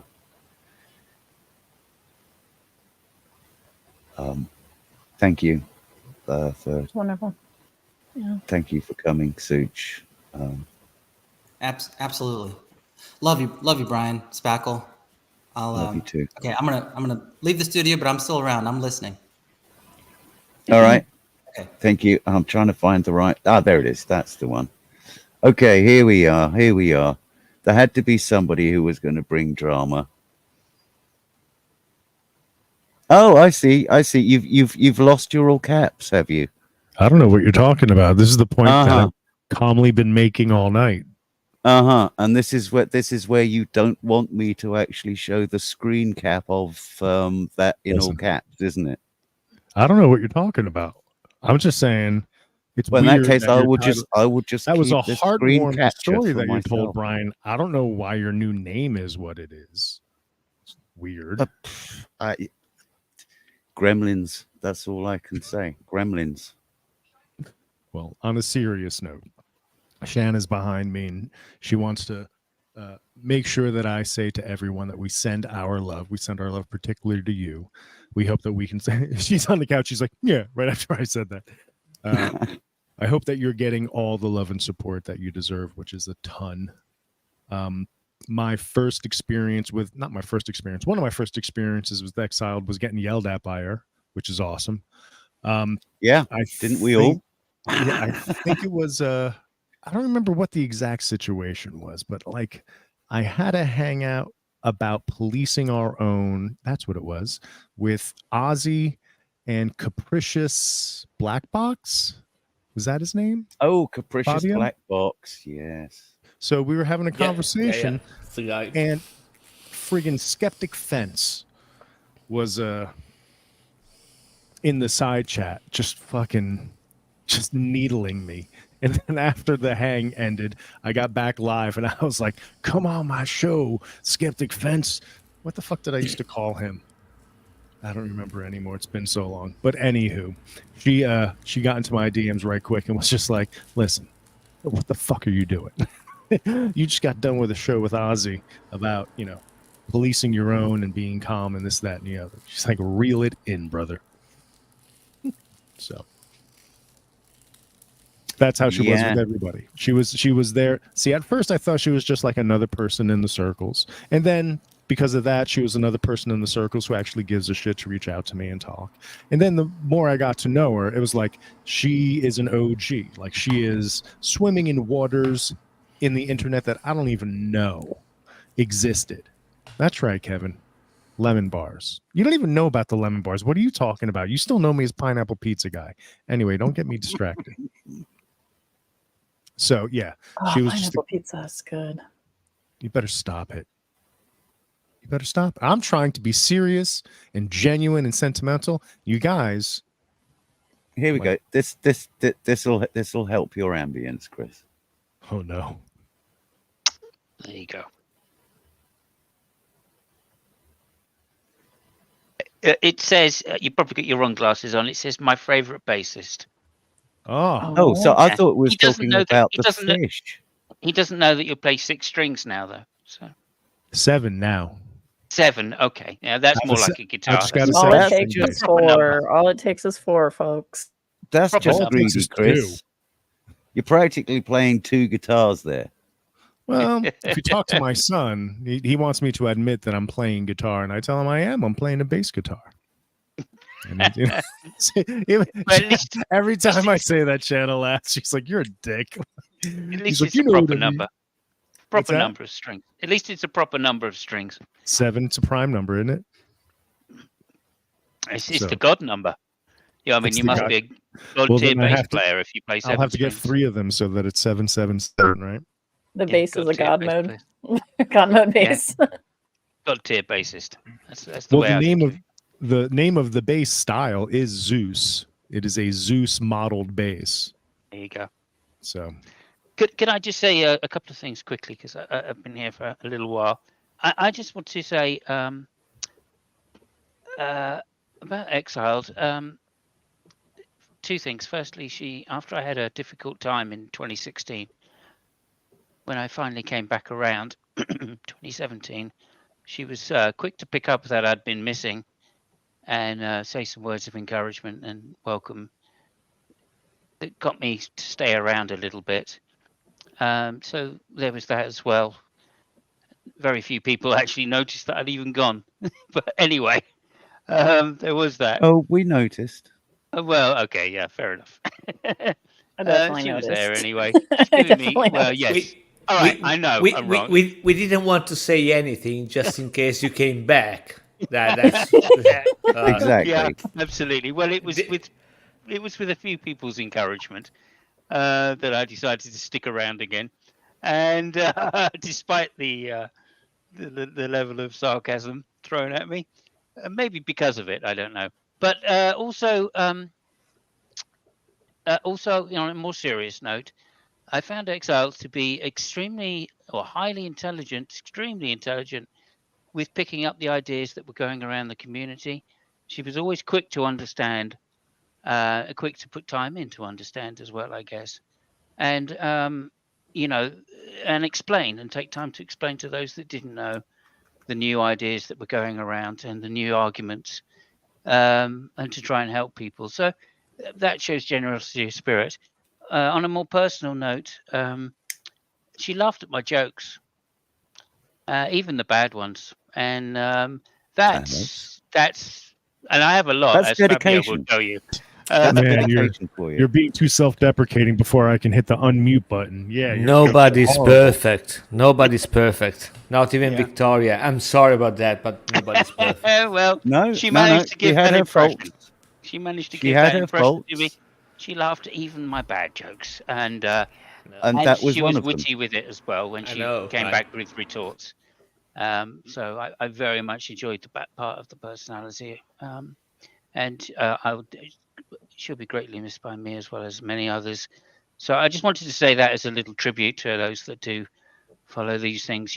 I know she touched everybody in many different ways, but for me, the sense of humor and the support which I got through that was very necessary at the time in my life when it was most needed. And so there. I feel a need at this point to just throw a bit of levity in for my own sake. And that is to say that none of you bastards got to be touched the same way that I did by this woman. So, suck it! Yeah, very true. And also want to throw out a special hello there to Speckle, because she's also been a great support to me over the many years that we've known each other. So I miss you always and love you lots. Again, nobody's perfect. Sorry. No. Sorry, Speckle. Yeah. Okay, so we have a show on Monday, Fabio, so be careful what you say, okay? And apart from that, apart from that, lemon pizzas. lemon pizzas. Lemon pizza. Are we just I'm gonna have to upping the ante here? digest Now you're on just that being one. a dick. Like there's pineapple pizza and there's lemon bars now. There's like lemon pizza. Like Yeah, of course. Gordon Murray. Is it well, Gordon? hold on a second. I'm going to take that back. Murray. A nice white who is it? pizza Who's the with fresh guy? ricotta that has lemon. I don't know. Don't tell me no. Gordon Ramsay. Ramsay? That's the guy. I think that sounds pretty damn good. Gordon Ramsay. Oh, the fuck you kitchen. Yeah, Gordon Ramsay. He does a pineapple pizza as one of his specialties. You're full of shit. I Oh, lied you can to hear you that tone not. of upset. I lied to you not, Utter Mr. Bounty. Tosh. He's an honoured Englishman. He's Scottish. Oh, no, I don't think he is Scottish. He is Scottish. He is. Yeah. He's Scots. Oh my goodness. Chris Well, knows he what he's does an talking English about. accent. Simon doesn't doesn't know it? what he's talking about. And he used to play football. Oh yeah, yeah, okay, he is Scottish, yeah. Yeah, he doesn't sport a brogue, but Education North Oxford Technical College. There you go. About as Scottish as you can get, though. He went to Oxford. Scotland. ooh. Let me just say hi to Laura. Oh, hello. I apologise if my voice is a little bit rough at the moment. I'm a bit dehydrated. I've been on holiday for a month in Japan. That's a good point. I should go and get some hydration. Be right back. Japan, eh? Nice. Yeah, lifetime trip. I was sort of amused at the idea of, Chris is possibly one of the most laid back people I know. But if you mention pineapple on pizza, Shanna's them's fighting words territory, Listen, there's no need to be a dick online is my whole point. It's the complete opposite point of everyone else online. And yet, here you are. Nobody's perfect, right, Fabio? My position, I'm a centrist. My position is if you like pineapple on pizza, I'm one of them, then go for it. If you don't need any fence sitting, don't be putting ideas in other people's head. This is horrible. This is one of the few instances where like ideas are harmful. We should limit this. This idea should be encapsulated up the butthole of a dead person, and it should stay there forever. This is getting a little extreme. Here. I'm just saying. I thank you for making my point further. Just need to reel you in there a little bit there, Melty. Listen. Listen, I don't have time for this.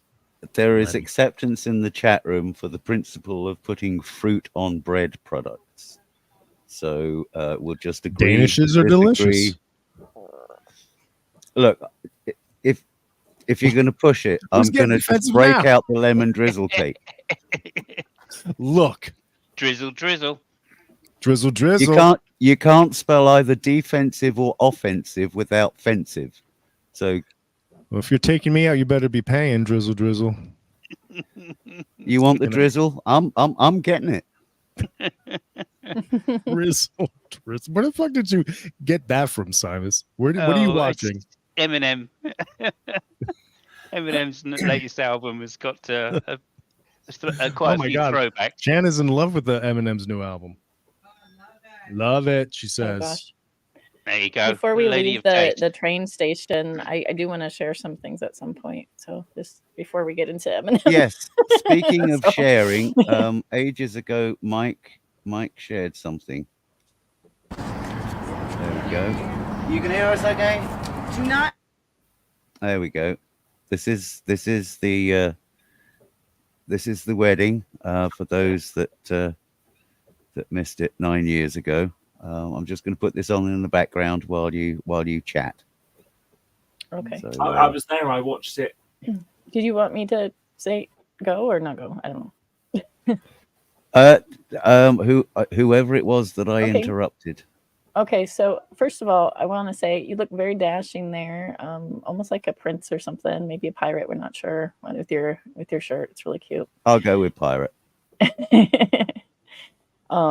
But yeah, she greatly loved you, and gosh, I guess what I'll say is, if you had asked me like in 2014 if xxxild and I would become really, really close friends, I would be like, oh, that's funny.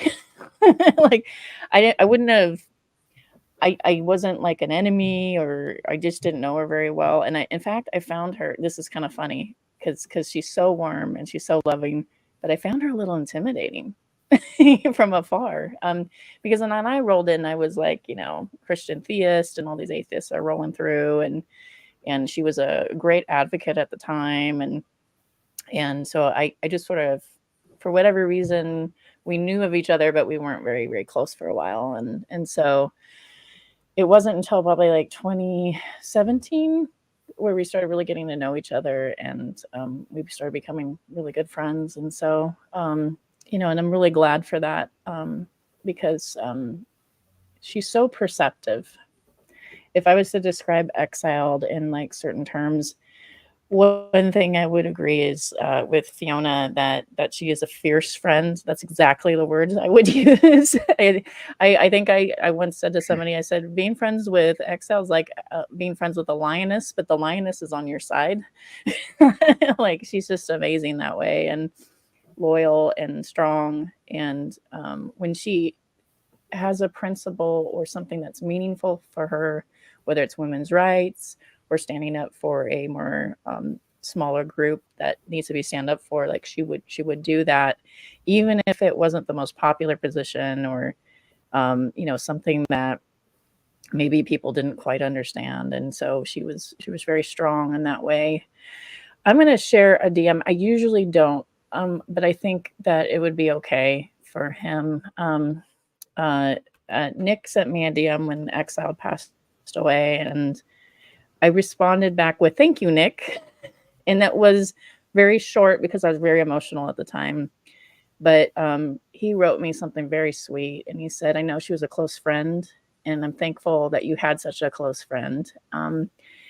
If you didn't know, Nick and I were at one point years ago on opposite sides of a situation, and we would spar and argue back and forth and stuff. And so for Nick to take time to write is really, really kind and sweet of him. And he said, many of us don't get friends like that in an entire lifetime, and you seem to have had a few. She was amazing and inspiring with strength. She fought fiercely. There's that word again. We all use that same word. She fiercely loves. She fought fiercely for those who she loved. And you and Fiona were very much on some of the top of that list. And so I hope you keep with you pride that comes from earning such loyalty and respect. And I'm sorry that she's gone, and I'm so sorry for your loss. And it was just so kind of him to do that. And the reason why I'm sharing that is because we talk about like starting these things on the opposite side of point of view, opposite side of spectrum, opposite groups, things like that. And really in the end of it, like kind of like what Suj was saying, is we're like human beings. we are human first, and all these other things are just like extra things. And so I thought it was really kind, and that's the word I would use. The word I would use is that she loved fiercely. And when she was suffering of cancer, and cancer does not get the front seat in this conversation, because fuck cancer, right? Like does not get the front seat in this conversation. But what I will say is, when she was fighting for her life, she was fighting for her life not because of her own fear of death, but that she loved Brian. She just loved that she had a grandchild, that she loved her friends. And so like that's what she fights for, and that's really I think a driving force for her is love. And I think if you were to whittle down why we stay alive, why we fight for what's right, why we do really anything in life, it is for love. And so she was really good at that, and she was good at being perceptive, she was good at being compassionate, she was good at being forgiving. And so yeah, being friends with xxxild is a little bit like having a lioness on your side, and she loves fiercely, but she also is incredibly forgiving and very perceptive and very kind. And when my brother passed away, actually He passed away after a long battle of addiction.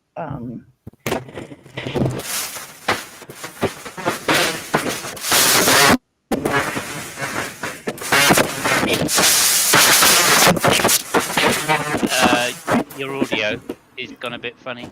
Yeah, Holly is. No. No. No. No. No.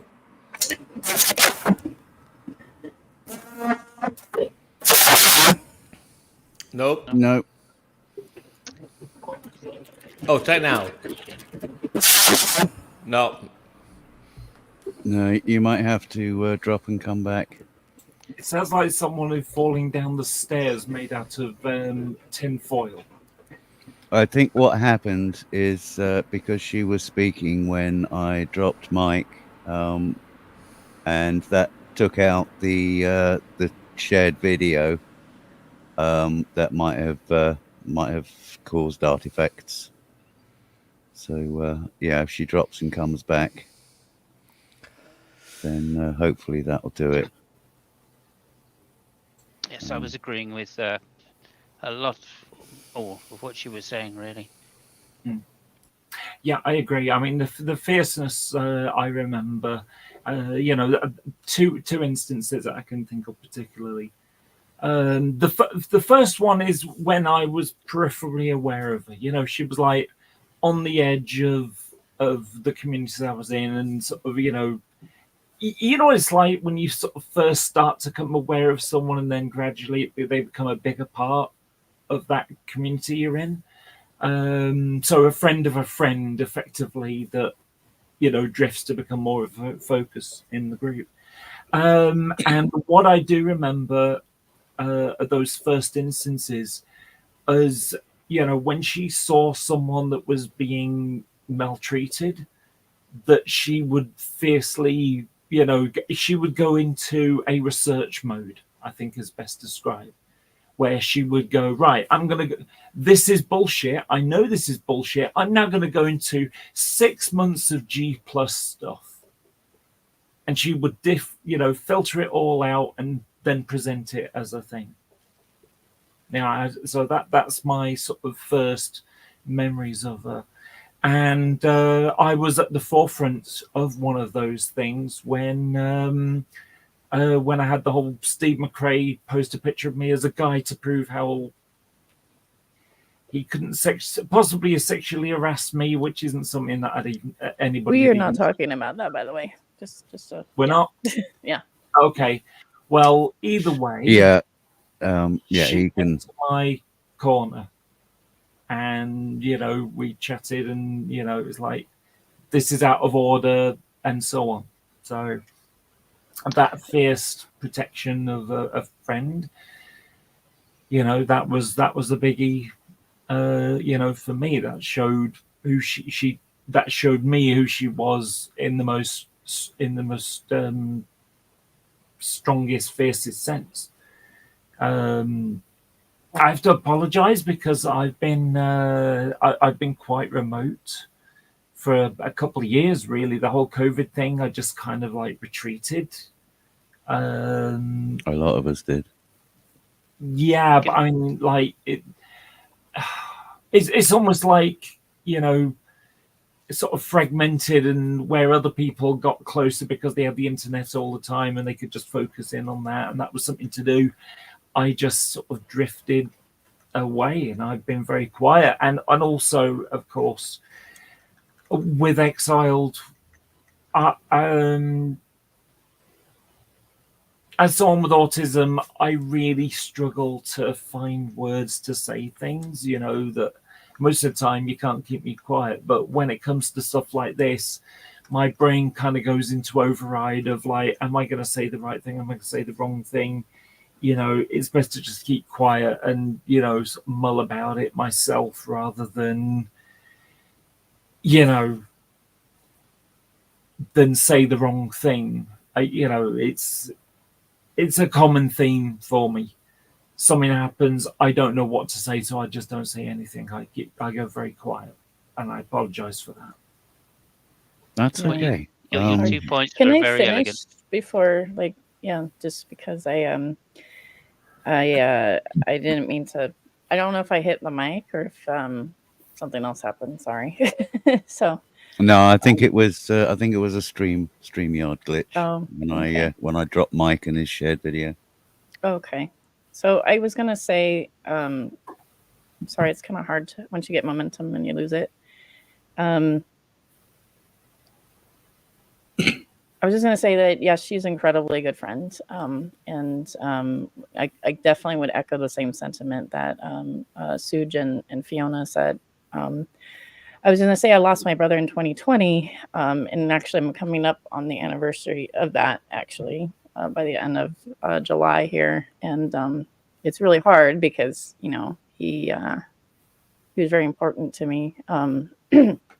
So when I lost him, xxxild was incredibly supportive, and so was Mowdy and Fiona, but xxxild was really, really supportive and perceptive. Would be the word again I would use. Very perceptive. And and at the time I was struggling with sort of like going, I like to call it third person mode when something's so shocking and so awful and you sort of have to get things done and move forward and you're sort of detached. And so I ended up having to take 3 months off of work and kind of sort through things. And she sent me a journal. She sent me, she's like, you need to sort out your thoughts and kind of, put it somewhere. And she had sent me a journal from across the pond and try to, be very supportive in that way. And when I had COVID, also very, very supportive. And she was just so good to me. And so when she got sick, I was like, well, if I can be just a quarter of a good friend as she was to me, just even that much, I definitely tried to be. And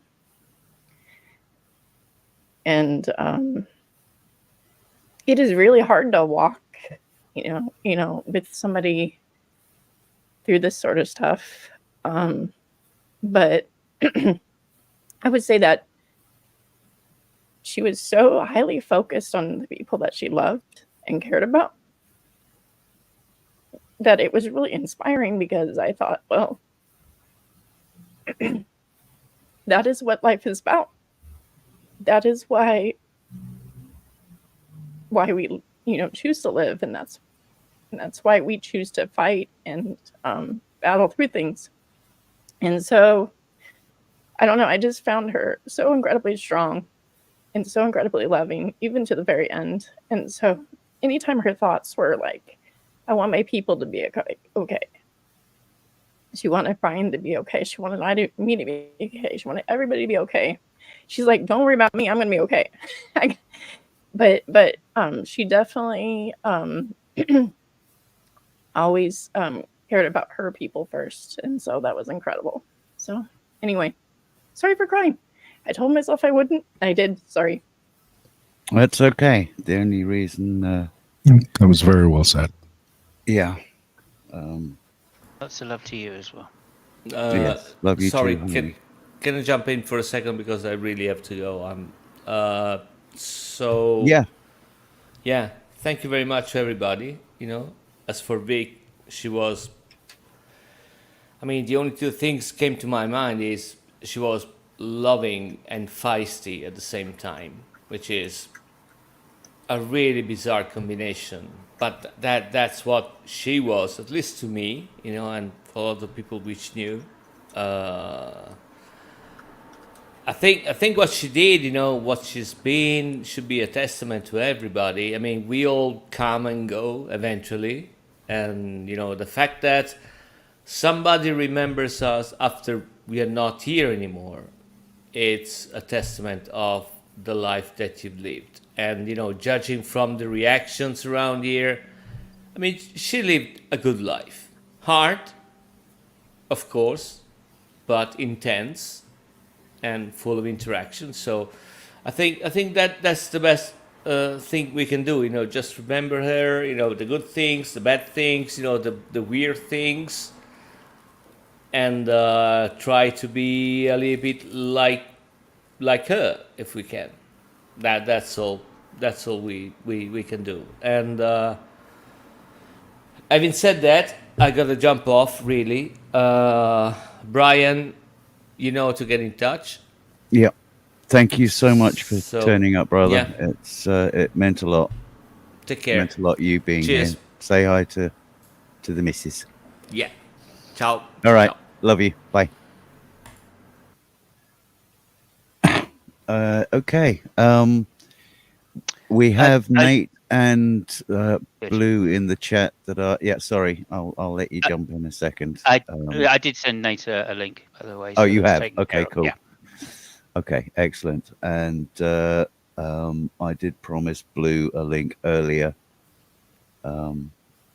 So if somebody could send him one as well, please, I would appreciate it. And for anybody in chat that's confused as to who Badger is, that's me. You can tell by the beard and the nose and the glasses profile. It's me. It's not Stealth Badger. I wish he was still around. He made really good content. So not Stealth Badger. I had a change of name on my channel because of gaming reasons. So that's what's going on there.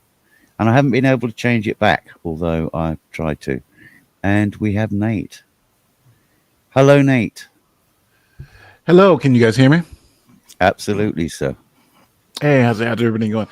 It's wild. You don't. I feel like this is like when my family gets together and it's at a funeral or a wedding, and it's like you don't talk to people and you just forget how much time you shared with people, and then you're like you see everybody, and you're like, my God, I haven't spoken to these people in so long. What the hell happened, you and your channel have come a long way since we last spoke.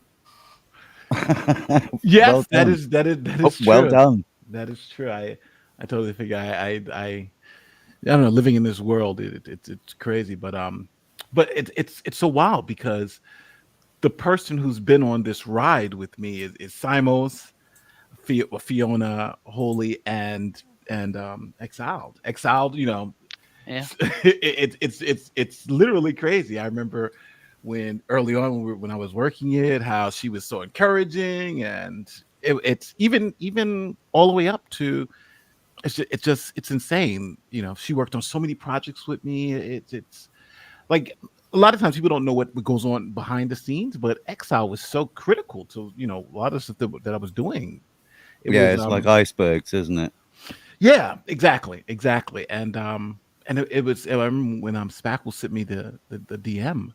I was like, "What?" It was more shocking than anything because I just had known. As a matter of fact, I had DM'd her a while ago and she hadn't responded. So I was like, "Oh, maybe she's just busy or something like that." But I didn't know. Yeah, she's been silent pretty much all this year. Obviously, since April, March really. Now you know why. And it's taken me this long to be able to hold this hangout. So my apologies to everybody who's not known until now. It hasn't been as a result of any malice or anything. It's just purely and simply a grief thing. It's gonna take me a very long time to get back to my normal, if ever. But I felt people here on YouTube needed the opportunity to find their own closure. So as I said right at the beginning of the stream, this is essentially for you guys. No, there's nothing to apologize for. There's absolutely nothing to apologize for. It's xxxild was well loved. And that's the reason why you see all this support. That's the reason why I'm here. It was, I loved xXxild. I love the person she was. It's she was an amazing person. She for lack of better words, xXxild was an amazing person, no doubt about it. And she touched so many lives and changed so many lives. And it's just, the hardest part about this is that one of the people who I'd be talking to about this would probably be xXxild. Yeah. Which is wild, because when other people had passed away, like Secret's girl, it was xXxild who I would talk to about it and stuff like that. And she was always that calming force. I don't know if you got, but it was just like, she was we'd always go about, the experiences that we had with the other person. And I don't know, it's crazy. This is just so insane. Yeah. Yeah. I don't know what mysticism Mike used to divine how many people we've got viewing, but just going by the speed of this chat alone, there's a lot of people out there watching and commenting. Oh, here we go. There you go. We've got 39 people watching right now. I didn't know if it'd be appropriate if I shared the link, because I was going to share the link and just help, but I wasn't sure if it'd be appropriate, if that would be okay. Not the link for in here, but just the watch link. Oh, absolutely. Yeah. I haven't been able to get to everybody, but I've managed to try get to as many people as I could, and the fact that you're here means that 3 degrees of separation works. So yeah, hopefully I've reached everybody. I know Jenna's out there somewhere in the chat, and various other people. A lot of people that I actually don't know, because they're her audience, not mine. So yeah. Brian, I need to jump off, brother. Yep. Okay. I love you to death. Good seeing you, Nate, Holy, Laura, Simus, Fabio, John Boy, everybody. Good to see you. I hope that the hang lasts for a nice long time. You get to hear more stories. You get to celebrate the life of Vicky, and yeah, you need to get in touch with me. I have been. You need to get. I don't do Skype. I've been doing Discord and Skype. I've tried to do Skype more regularly, and I just can't. All right, I'll find you through Discord. All right, take it I love easy, you, Brian. brother. Love to Shanna. Bye.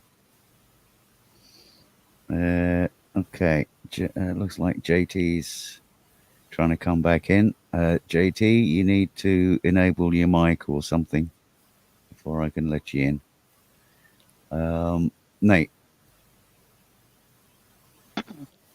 was there more you wanted to say, or? I'm kind of at a loss for words here. It's just. I know. It sounds like this when words are hard. If I could say something here as well, maybe. Yeah. I was.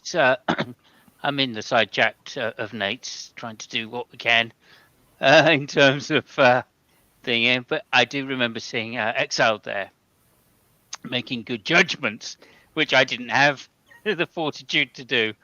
And dealing with the side chat. And Nate's side chat can get pretty. There's a lot of people. That's one thing. And it goes by very quickly, and you've got to be on your toes. And yeah, I remember xXxild really doing quite a lot in that side chat as well. So she wasn't just there for the background. She was there well, didn't she? In forefront, yeah, absolutely. Yeah, and she loved it though. I remember it was so crazy because you guys know the YouTube game. Like, at first you start with like 10 people watching, then it went up to 20, then it's up to 100. Now we're up to like 10,000 people watching a live stream. And xXxild is like, Nate, you got to slow down the live chat. Nate, you got to do this. She's sitting in the back, and I'm like, all right, I got to slow it down. Nate, put more 5-second time. Nate, do this. So she's telling me what to do in the background, and I'm trying to like, it's like such a crazy dance. So yeah, no. But that was fun though, because I remember at the first time she's like, Nate, we got to start doing this thing differently because we just got too many people here. And I'm like, you know what? That makes sense. We have so many people here.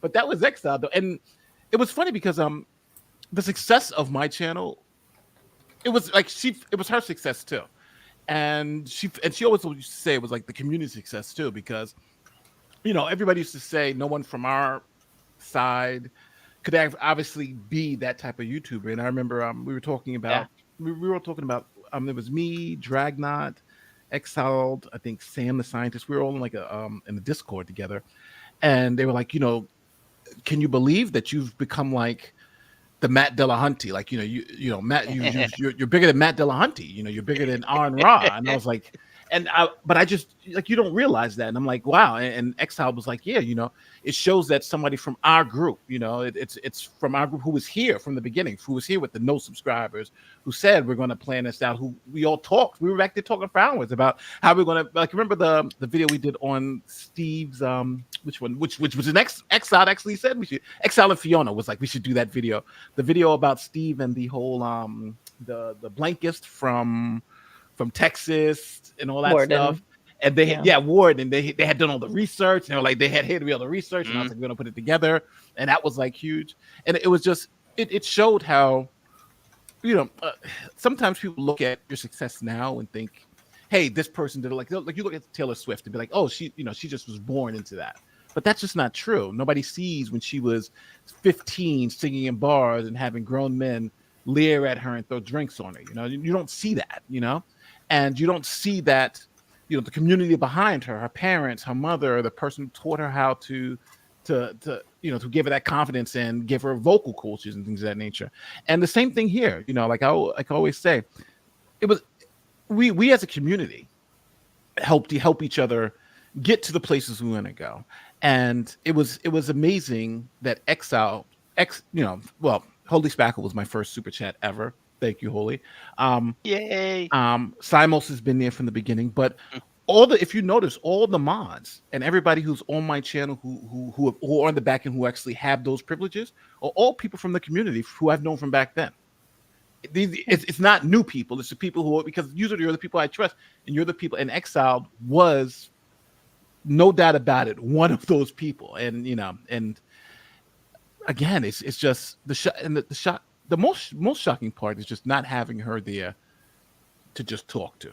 I don't know if anybody else has that, but that's the thing for me. Not having her there just to, hey, like when I get upset or something, I'll shoot her something. She's like, Nate, you may be thinking about this the wrong way. Or she may bring something to my attention. Hey, Nate, this is what's going on. And just not having that is like the deep hole that now has to be filled in some way. Yep, having her to bounce off was my secret weapon.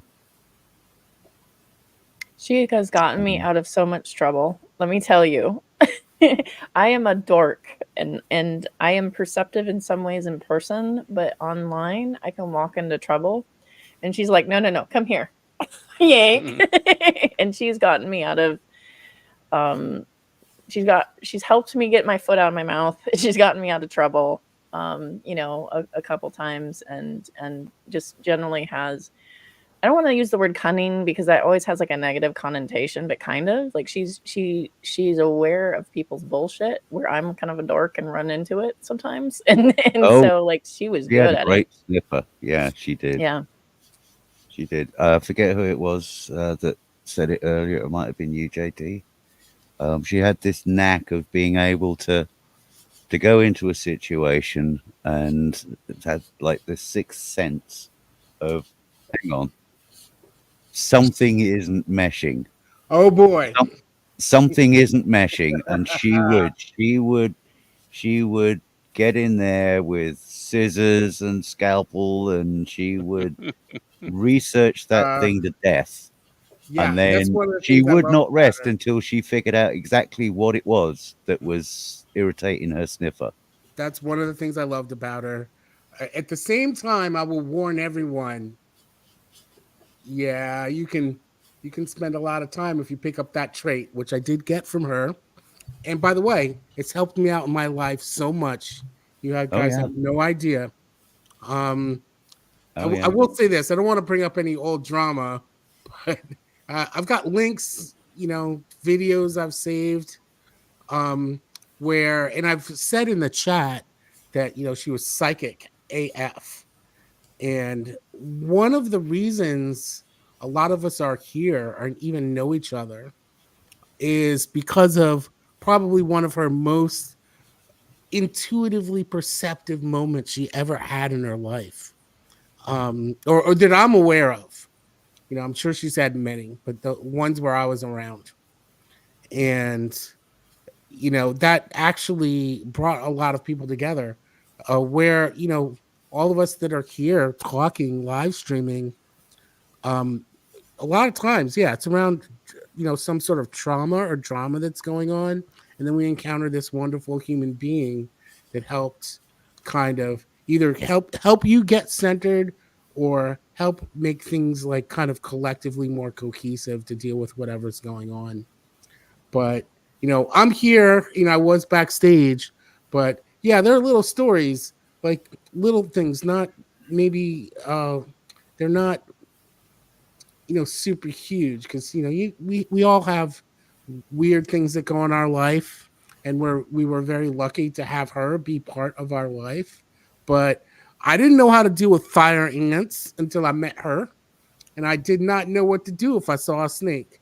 I also didn't know that, oh wow, if you see a cat in Texas in the desert, you might want to take it in and take care of it, because humans might kill it. It's like all these things. Well, you know that feral band took off back into the hightailed it back into the desert after they dropped the kittens off. What? Yeah, their sole purpose for coming round was to make sure that the 2 kittens that they had were going to be safe. Oh wow. So yeah, those feral cats came round, scoped her out, checked her out, decided, hey, you know what? This human is going to be a good place to drop our 2 kittens off, because we can't look after them. She will be able to. That totally makes sense. That totally makes sense to me. Yeah. I'll say this. I remember during it was a kind of a really sad day.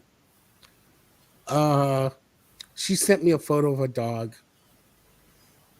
And she's like, "Oh, this is a dog." If I remember correctly, she like kind of, I guess, just assumed, Brian, you'd know. She just Did she call it zombie dog? But she couldn't bring the dog with her. Oh, I see different that picture. dog. I have it. Yeah, different dog. Hey, I'd like to give a little shout out.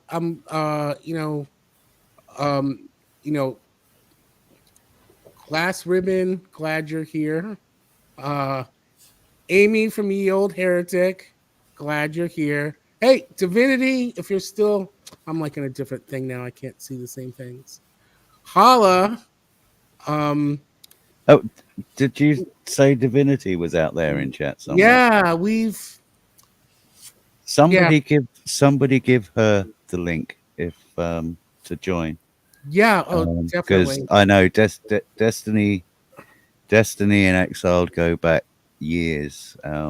We all met at the same time. There's it's I will say this. She lived a really, like, she experienced so much stuff, and I know, Brian, you know. Just us sharing our experiences, and I think addiction was brought up and things such as that. So that was an issue for me at one point, and she kind of pretty much saved me. I was already okay, but the fact that someone could love me the way that she did, be so supportive and there for me was something like I'd never quite experienced before. Like, yeah, you have you have parents and family members and things like that. But she got it. She understood because, like, I'll say this again. She was really psychic. I know back in the day we were like so anti-woo, but she had a superpower that most people just don't have. We just don't have it. She had it, and that's why we're all here today, because collectively we got to experience how she used it and put good out into the world.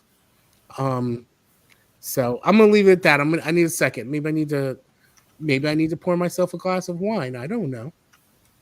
Okay, I'm going to make a move soon, so I'd like to just finish up things. I definitely feel that there's got to be more people out there that want to get in. So if I could just say a couple of parting words. Yeah, if I could say a couple of parting words, I'd appreciate that, Brian. Yeah, absolutely. Firstly, it's amazing to see so many names which I half recognize or do recognize in the chat, and to hear the stories from other people is really wonderful. I'd like to finish by saying Exile was, to my mind, one of the most intelligent people that I've ever met. And she used that intelligence with kindness and grace. And for me, that's the true mark of a great person. So thank you very much to Exiled for sharing the little time that I did with her. And I will always remember as someone who I've been privileged to know. Along with many other people here, Nate, Speckle, of course, Laura, just there's so many in the chat. I just saw earlier in the chat and went, oh, and there's someone I haven't spoken to for quite a long time. And so there are many names up there that I feel I've been privileged to know in this community. And as I say, I think she was one of the stars. So thank you, Brian. Thank you for doing this for us. I really appreciate that. And thank you for coming. I will take care of yourselves, everybody. Thank you, everybody, for coming. Yeah. Thank you for. Yeah. I'll see you all later. Take care. And speak to you soon, Simos. Love you, brother. Yeah, you too. Thanks, Nate. Good to see you. I miss you. Good to see you too. All right. Take care. I don't know how long this is going on, but there are so many people. You know, when I just think about it, all the people she's been in contact with and the lives she's touched, I'm kind of frantically trying to see if I can contact them. You know, Stealth Badger is one. You know, he might have something to say. There's Green Machine. Like there's like amorphous accounts that have been around forever. And I'm like, oh man, I don't. You know, it'd be nice if they had something to say or share, because they've all had, you know, this really absolutely contact with Exile, Viktoria, Olivia. I mean, she's had other names, you know, because we were all online. So I say that. I want to say one thing. I'm just gonna mute for a second. But yo, Nate, she totally predicted your channel trajectory. She said she did. This guy out. And you had like no subscribers, and I watched, and I just like literally this lady was psychic. She was like, yeah, check this out. Watch this. Yeah. Good for you, brother. I don't know. Glad you met her. By the way, the whole thing is, you know, Exile, like this is hardcore original internet OG stuff. You know what I'm saying, brother? So, yeah, that's knowing her is not just like knowing her is like knowing the world. And she would always help you have a better time in the world you exist in. That's so true. You know, it's so weird being on this stream because it reminds me of remember the G Plus days when we all would just go on a stream for 8 freaking hours and just talk about nothing, or the stream would go on for 24 hours and we'd be like, what are we still talking about? Nothing. We're not talking. And then it would be so hard to even just end the stream because nobody would want to leave. I miss those days. And then really someone would ask, "Is Nadia still asleep?" Yeah. Nadia would be asleep. Oh my God. Wow. I just wanted to extend my condolences to Brian. I can't imagine what you're going through right now, man. Thank you, Blue. Simo said it before, and other people have said it, and I didn't know xxxild as well as most of y'all, but I did know that woman was intelligent. I mean, the depth of her intelligence was shocking to me, really shocking. And I disagree with JT. No, she wasn't psychic. She knew what was going to happen before it happened because she was that smart. She was that smart. And she also had what we call in the U.S. the proper mixture of book smarts and street smarts, if you know what I mean. She must have had a lot of experiences in her life to make her that smart. And I truly hate that the world is a little dumber now. The world is slightly dumber without her. Yeah, it did lose an IQ point. Yep. Agreed. The average is down. It's a shame. I can say this. I just use the word psychic because it's a shortcut. There's really no conceivable way she could convey all the stuff she'd learned to somebody in like 2 or 3 sentences. So to us, it just seems like it will seem like magic. You know, to the average person, it just seems like magic. So I agree. Well, he just dropped off. Where'd he go? Blue? Yeah, he tends to do that. I wasn't trying to counter him. I was just trying to explain what I know about Victoria. He may be back. And we had many long conversations about this. So, you know, like, yeah, you can't just. Oh, Halcyon showed up. Holy cow. That was old school.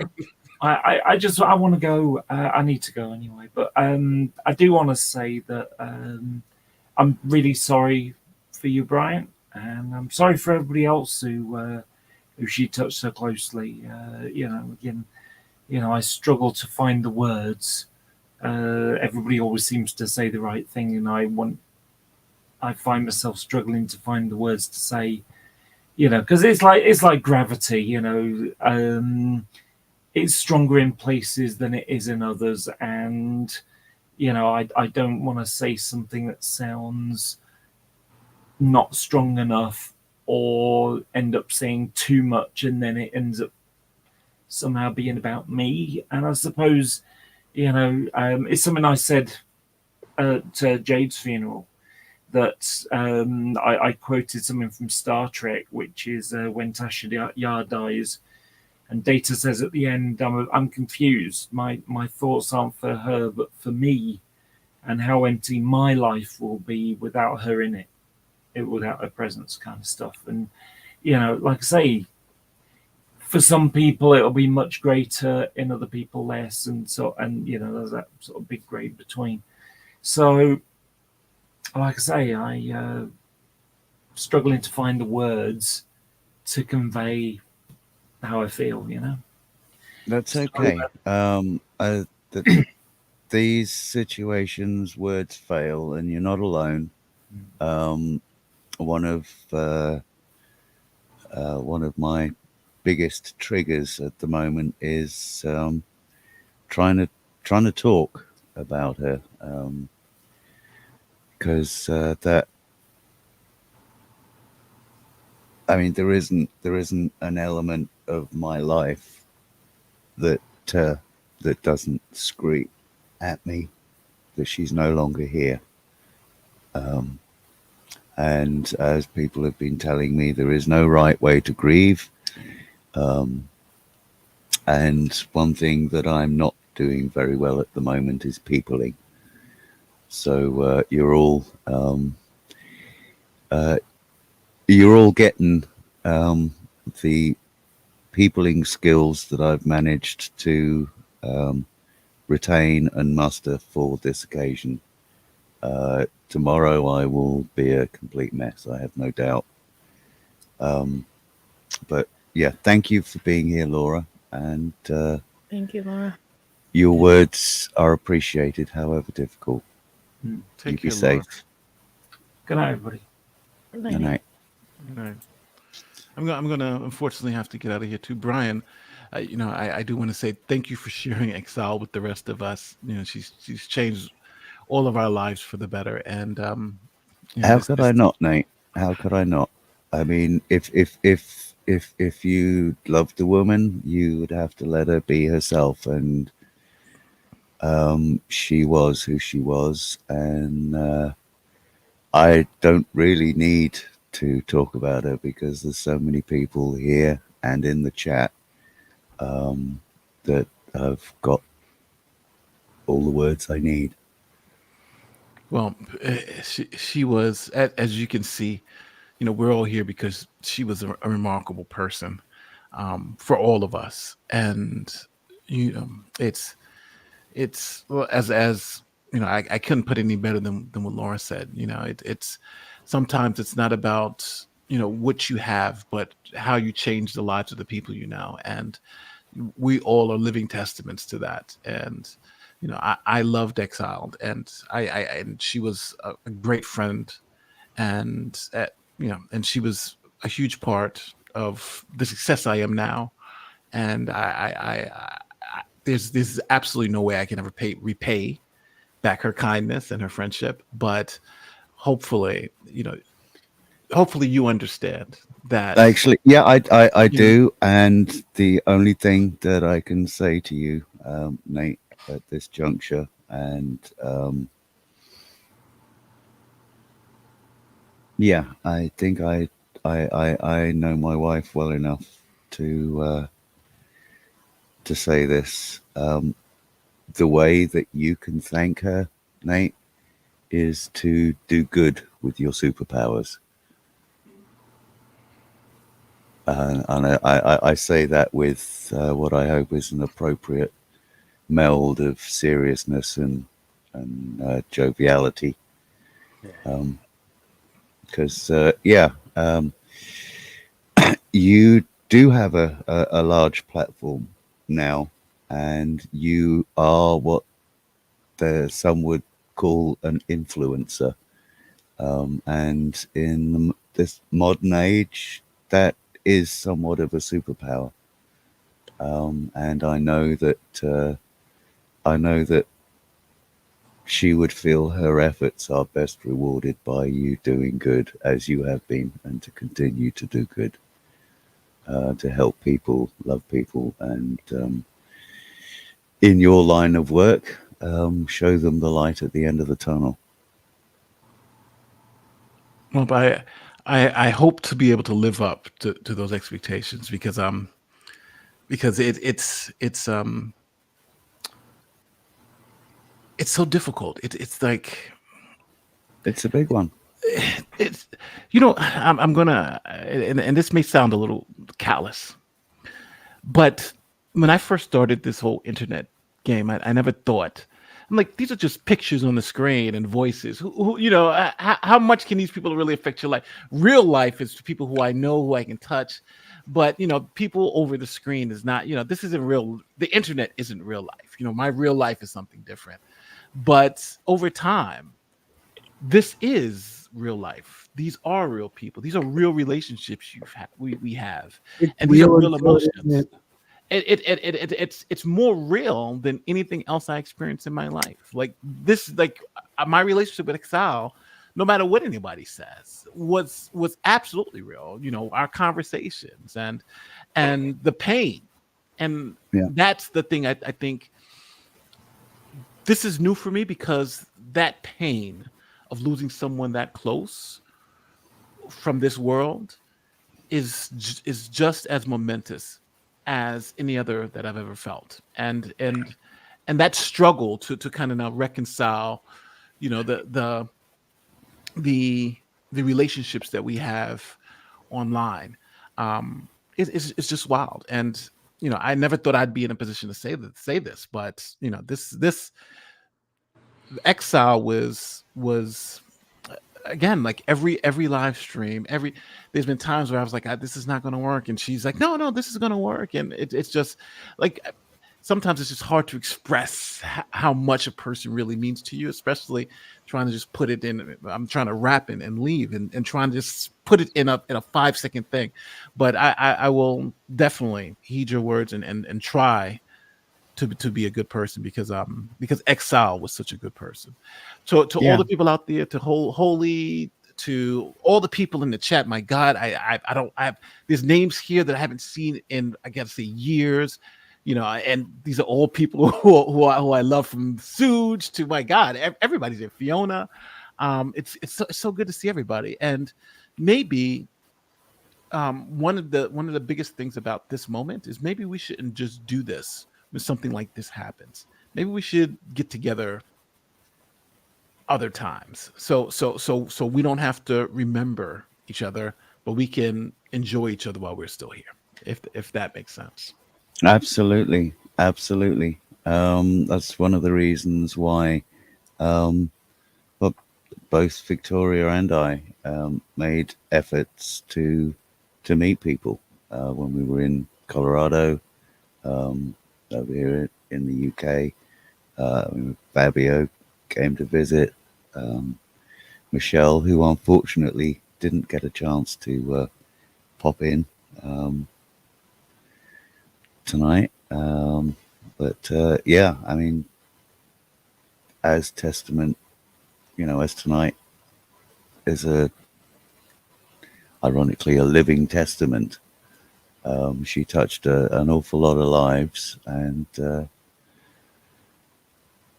most of us, judging by what's been posted, most of us were enriched by her presence, and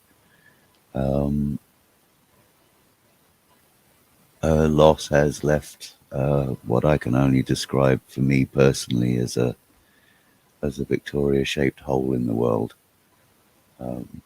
And yeah, I think you're right. I agree with you.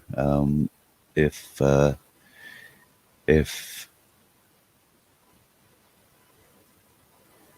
we were to take, or I was to point at any takeaway from this, it would be make the most of the time that you get the opportunity to spend with people.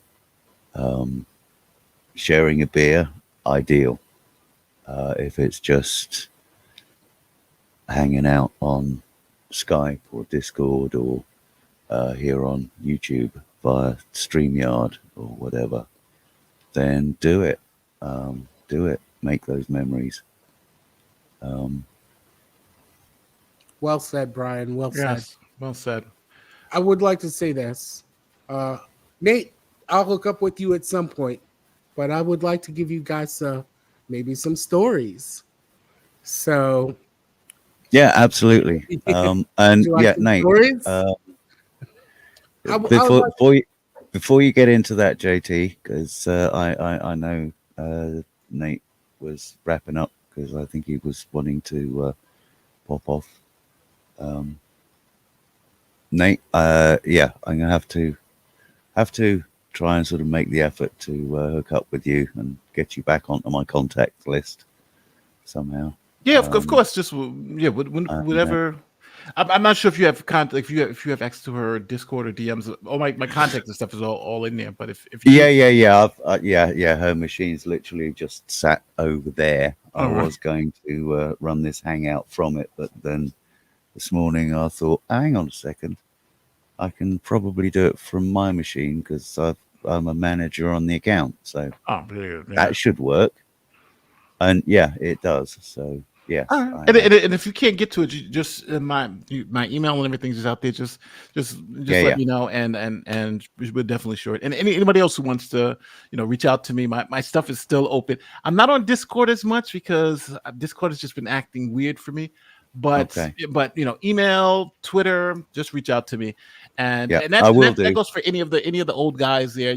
I'm not some behind any white wall or anything. Just people text me DM me all the time, and I'm 100% open to everybody. So please, if you guys want to talk, I'm here. I will at some point, Nate, because I do have a legal issue that is affecting YouTube. That it's not in your specific wheelhouse per se, but you and your what do they call it, law tube or whatever it is, circle. Oh, the whole law tube. I'm sure there's going to be somebody who has this in their wheelhouse. And, I do know the top guy. His name is Ian Corzine. He's like the top law tube legal guy. So if you have any issues with that, I can hook you up with him. And he's the guy I go to with any YouTube legal issues. So I can definitely set you up. This is a testament to how awesome xxxild, Viktoria, Olivia. Oh, those are the three names I got. Nate, a good guy. Day one, when you started your stuff, she's like, "You're cool," and I want you to know that. And to jump off of what you said, Brian, I think one of the amazing things was it's not just that xxxild could bring us all together; she also connected people. So this is actually a very massive way to carry one of her base desires forward, is for people to get connected, and hey, it's a brave new world, and I'm sure wherever she is, if she is still she'd be happy the fact that you're doing this. So thank you, Brian. I appreciate it, and I love you, brother. Love you too, JT. Listen, guys, unfortunately I have to run, but it's funny because I was going to say God bless, because I always say God bless. I'm sorry, you have, hold on, I gotta be very careful. But God bless. You have a life. You're in mixed company. It's fine. It's safe. You're good. Yeah. I'm a God believer. You can say God bless. Yes. Oh, I know that, but I hope. But for everybody who I haven't talked to in the chat for so many years, it's great to see everybody again. Unfortunately, in these circumstances, great to see you again, Holly. Brian, again, great to see you. My condolences, and for everybody, thanks again. Thank you for everybody who's joined us, and I will definitely be talking to you guys soon. I would suggest anybody that's not backstage, put in, if you do want to contact people, you probably should put in some contact info. It's really great. And Brian, I think this is really great what you've done. And by the way, super modern. Mm-hmm. Take care, all. Yeah, bye, take it Nate. easy, Nate. Take care. I knew Nate before Nate was Nate. I knew Nate when he was multiple personalities. I'm just saying. Baby channel. I knew baby Nate. Yeah, I knew baby Nate too. I'd like to say this. There was I had my YouTube channel that I met xxxild on, Viktoria, and Nate wasn't around then. He probably could have helped me. There's nothing like having your channel grow and then get killed by the Wisconsin State Senate. They killed my channel. So much stuff went on back in the day.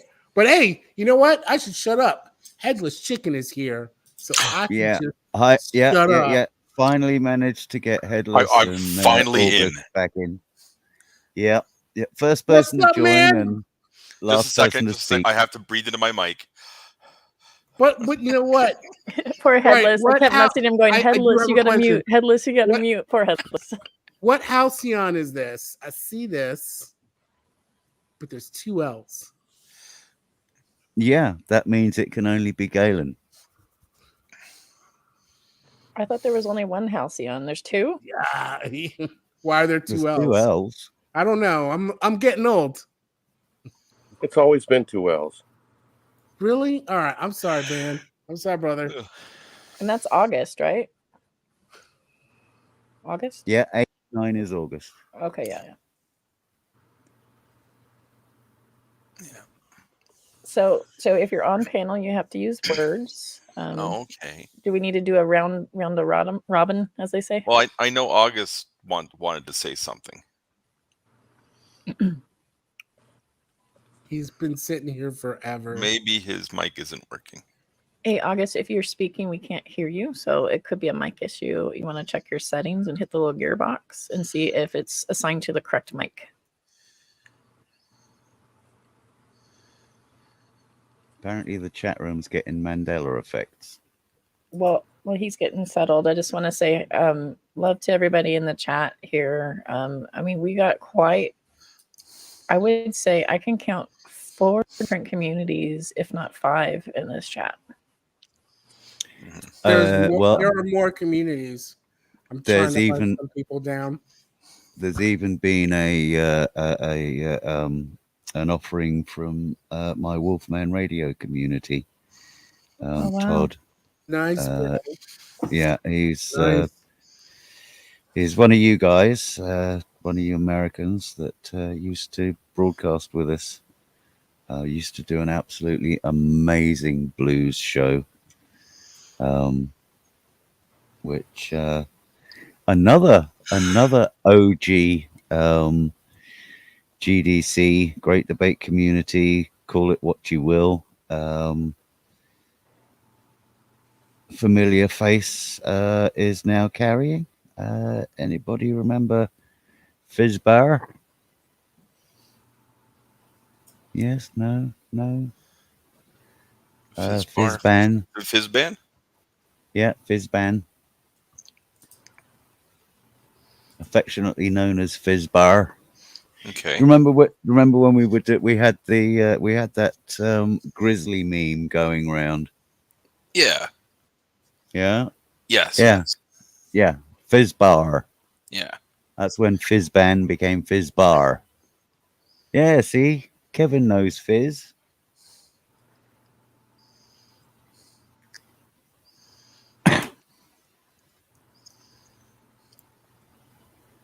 So, If yeah. Jackie and Kevin want to come back up, I can sit backstage for them because they had a short run. 3, 6. Yeah. Okay. Yeah. Yeah. Has August got his mic fixed yet? If there is anybody with the link that wants to pop in. 1 second here. I was just asking because, like, I think Jackie's known these 3 for a long time, and Kevin too. Oh. We're gonna wake him up. You calling someone right now? I was pinging August to see if he's at the computer. Yeah, he said something about let me drop backstage, or no, that's JT. Yeah. I'm sorry. Yeah. I wonder, August, if your mic is not connected. I'm wondering.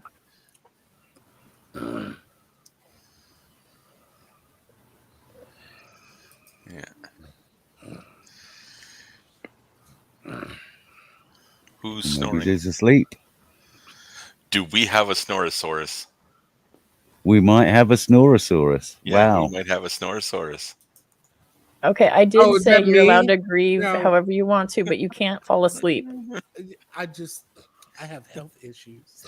Oh, it was you, that was it, JT? Okay. All right, you're just wheezy.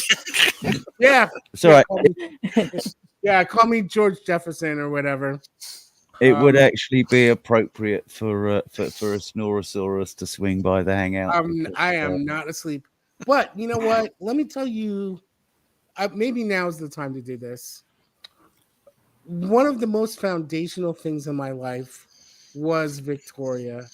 It was a portion of a trajectory, and I can only say certain things, to the life that I have now.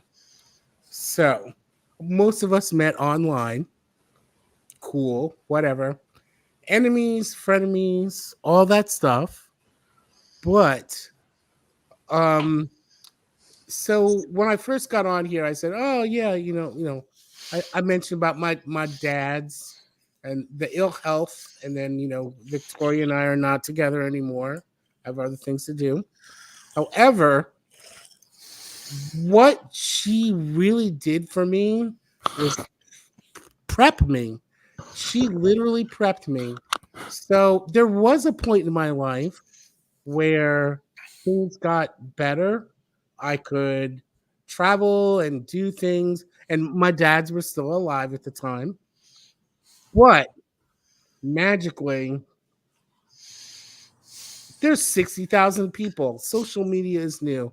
I think we got mostly a social media crowd, on stage right now. And, it was like 60,000 people.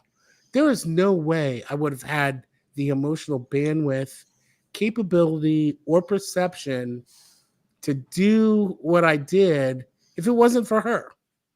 Period. It's like, wouldn't have happened. Just would not have happened. I'm gonna miss her. And it's not like I went to her with little gripes and stuff, but every so often I'll be like, hey, check this out. Look at this. She was proud of me, and those are some of the biggest moments of my life. When this one person that we lived on this rock with said, hey, I'm proud of you. You're doing a good job. And, I say things like she's psychic or whatever. I just don't have words all the time for what a positive, massive force she was in this world. And I'm not trying to turn this into some memorial thing. Yeah, this is like really cool person. Period. This is like a cool person. We all got to meet her. We all got to interact with her. And I'm so happy that I did. If I might just interject, that's exactly what we are having is a memorial. All right, yeah, I got you. Has finally caught up to the chat. Yeah, that's what we're doing. No, I get that's you. That's what we're doing. Yes, I get you. Yes, dear Lolsey, welcome to today. Well, to continue with my story. Yeah. Sorry, carry on. Very rude of me. No, the whole thing is actually very apropos, Brian. Wow, it's even hard for me to explain how apropos what you said is. You know what? You know who could do it? It would be her. Yeah. Yeah, it's really weird. It's really complex thoughts and emotions. Just as she'd be the first person to kick my butt for the way I'm handling things right now. No, I know it's a memorial, or it's hard to explain. So I know you do. I'm just yanking your chain, brother.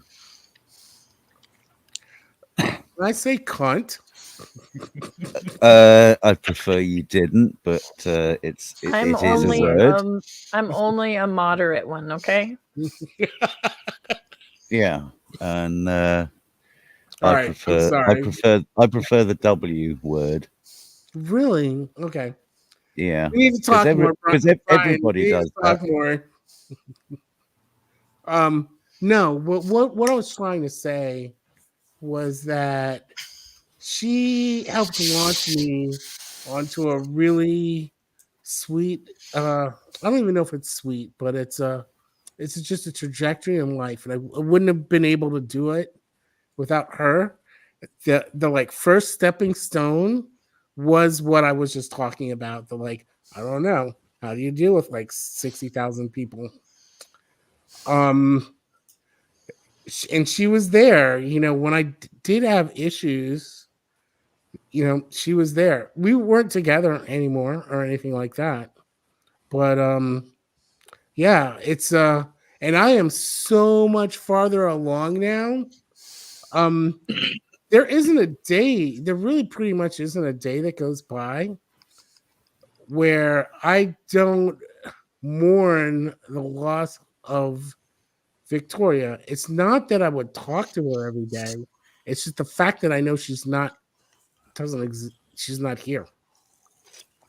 And even when I did have issues and I got into whatever my new effed up station in life is, because I could send a message and, you know, health wise, things weren't going great. By the way, Brian, I got to say this. I got some pictures of bread, some stuff.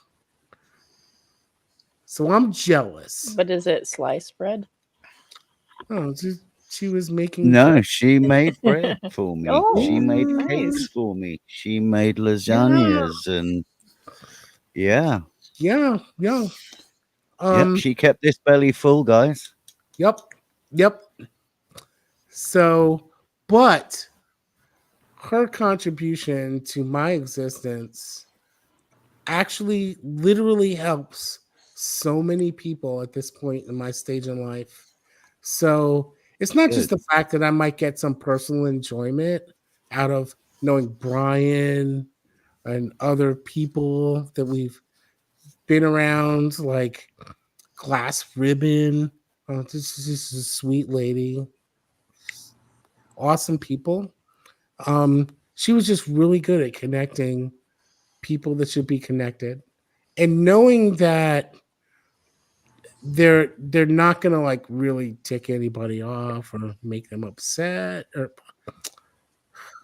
I don't know. I don't have words right now. And I did start to have some wine, and I'm not in your time zone. Ah, there you go. So you're day drinking. I don't think I'm allowed to complain about the time because it's really late for Brian. Very late. Brian, we do need to talk. Can I interject? Before you interject, yes, I want everyone we've been to waiting for know you. her impact on my life is literally now at this point helping millions of people. That's it. That's all we gotta say.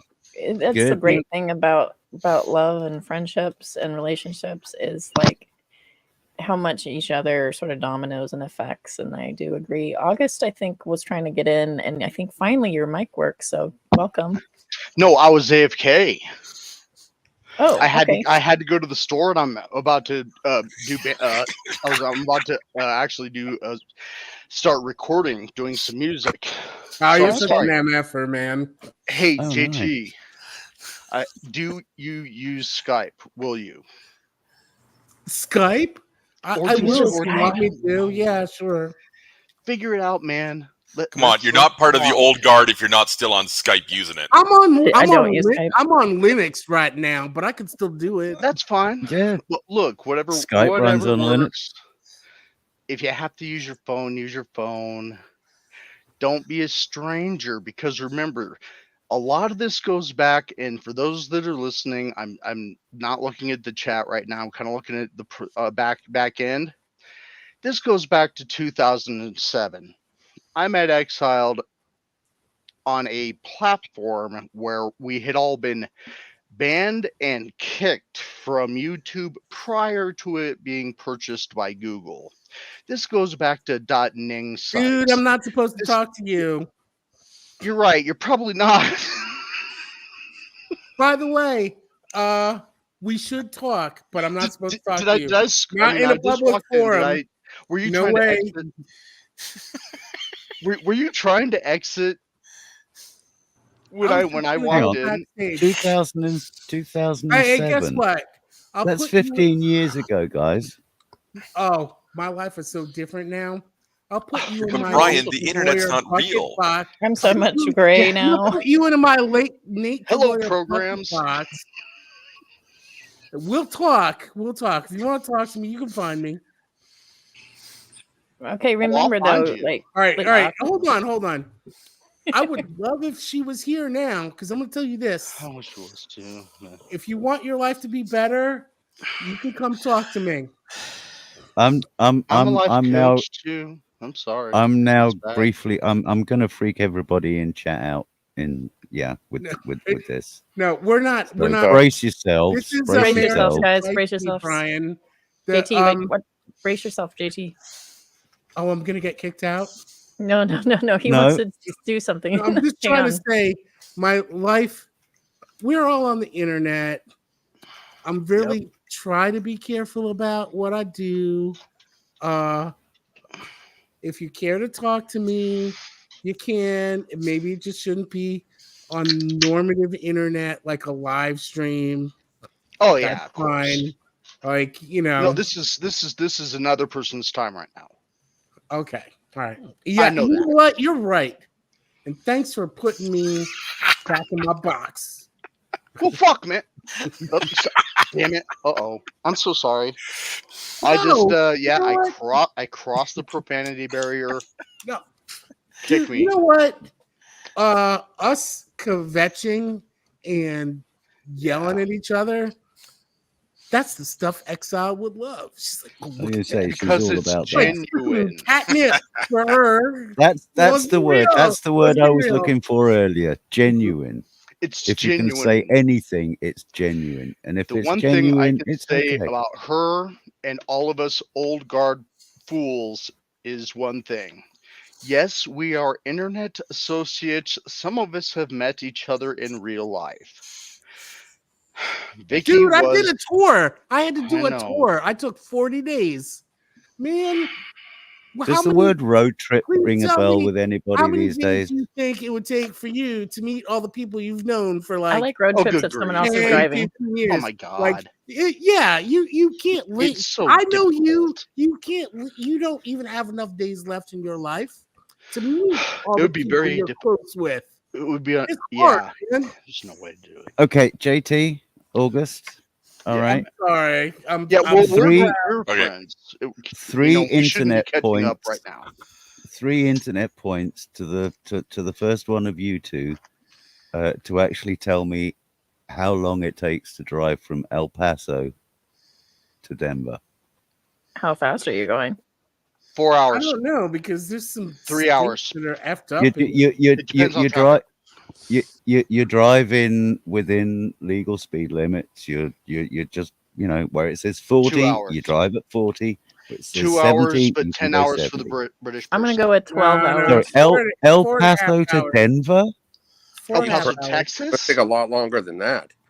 Yeah. No. You see, it's a long drive. He's got to stop every 15 minutes. Remember, Texas is 65% bigger than my state of California.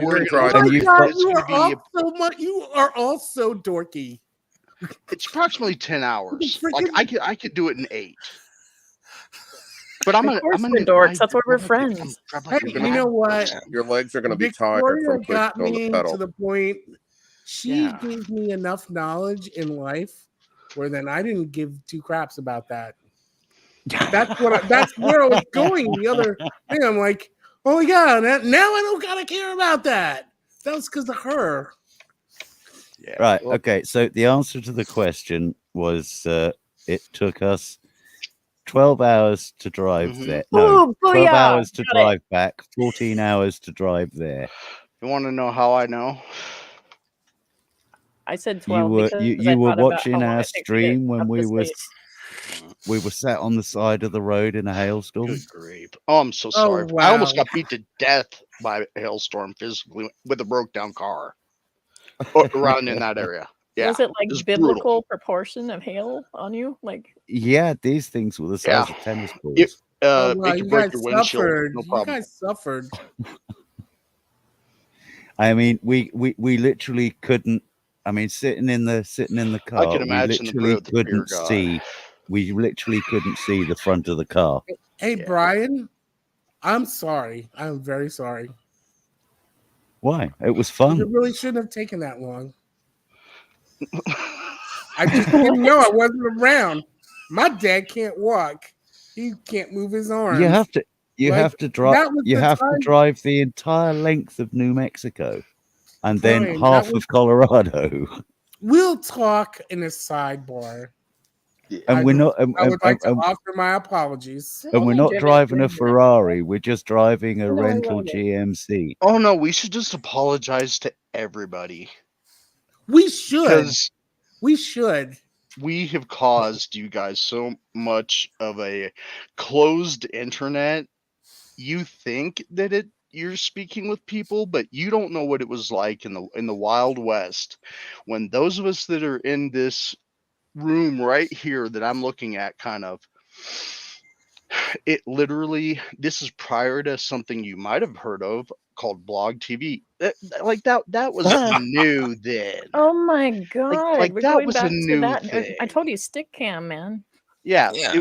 This goes back to Stickum days, and this is when persons would like all of a sudden come in the room and they are nude, and they are lewd. You said and there was Stickum. nothing that you could do. Literally, I kind of do miss the Wild West the way it because was. some of the Wild West conversations were the funniest.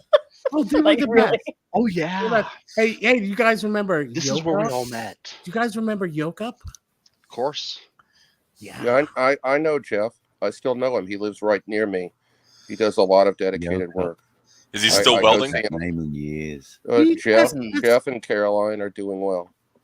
Really, I'm glad for them. It wasn't like he was all a they bad do. person. He asks me occasionally to come if my health is up to it. He checks in on me, asks me how my health is, and he asks me if I ever want to come and cook, and where they give out food to people. And he does a lot of dedicated work for helping people. That's very nice of you. And he's asked me to come up with recipes for him so he can mass produce things, and he just wants to give. Hey, you know what? Hook me up. That's where a lot of us all ended up in the end, isn't it? Yeah. It is. We all started off fighting, and now we all want to just offer up and give now. Yeah, very much so. Right. I'm just going to throw a word out there. Well, 2 words. Vicky gave more than most. Lemon bar. No, the first one is GeoCities. And Sure, the second one, GeoCities. Mm-hmm. And the second one is Pioneer. Yeah. I'm going to throw 2 more words. Oregon Trail. I would imagine Oregon Trail. Oh, good Lord. Yes, Oregon Trail. Hey, I'm sure there are people. I'm sure there are people watching now. There's got to be at least one watching now, who wasn't born when some of us were kicking it on the early internet. You know what was amazing about Viktoria? I was like, okay, I'm just this dude, whatever. So we meet on the internet, but like literally, she's 10 years older than me. And she was hot and gorgeous. She called it. Lucky Brian. Yeah, I'm not going to stab you in the back if I ever meet you. But by the way, I do need to meet you, Brian. So you're you're on the list. We need to hang out. Yeah, you do. Yeah. You know what? While I was meeting people that I met on the internet and known for a long time, Viktoria mostly wasn't there, because she was dealing with moving and stuff, and I was just in a weird spot. But occasionally, if I messaged her, she'd message me back, and I was like, yeah, I don't know. I think it's important if I meet people I've known for 10 years online. And she's like, yeah, that's a good idea. You should do that. She was one of the most important positive aspects of me just expending a lot of money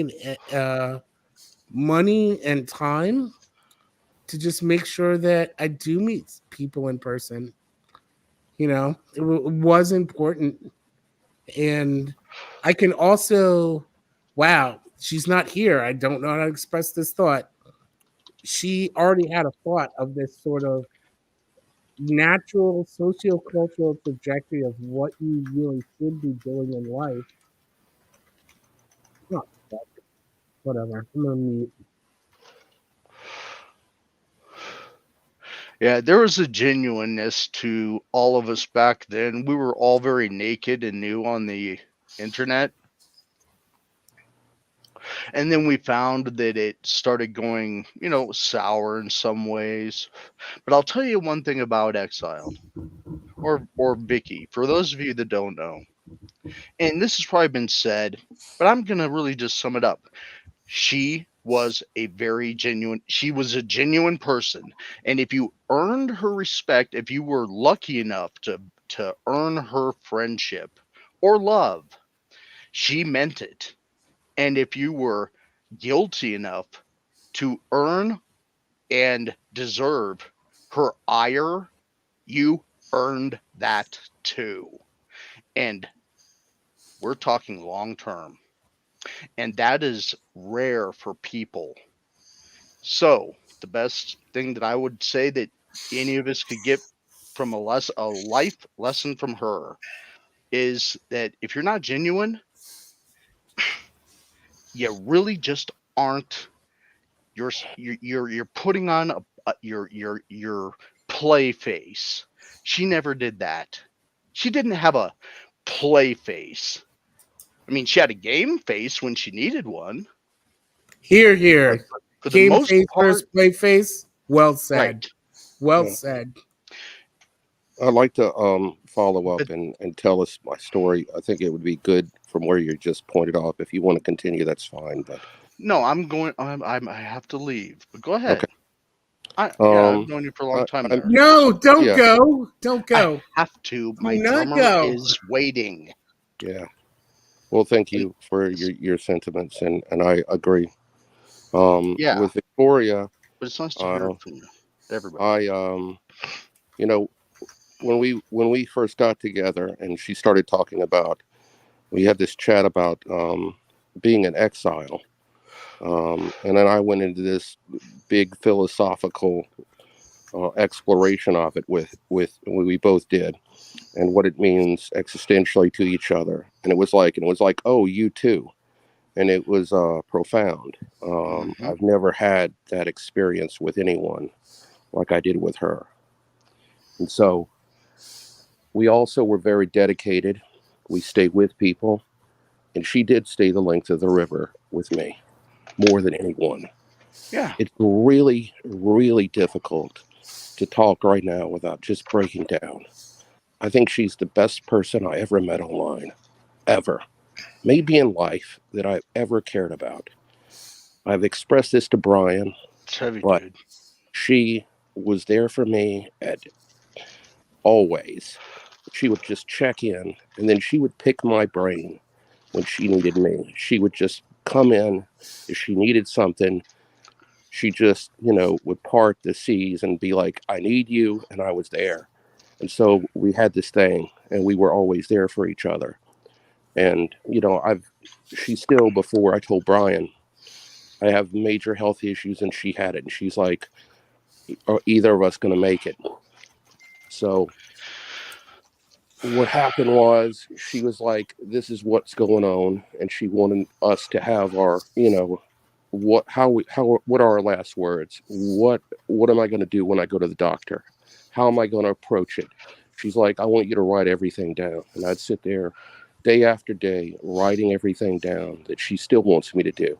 I have another doctor's appointment in the next month, and I still have all the notes for that doctor's appointment from her.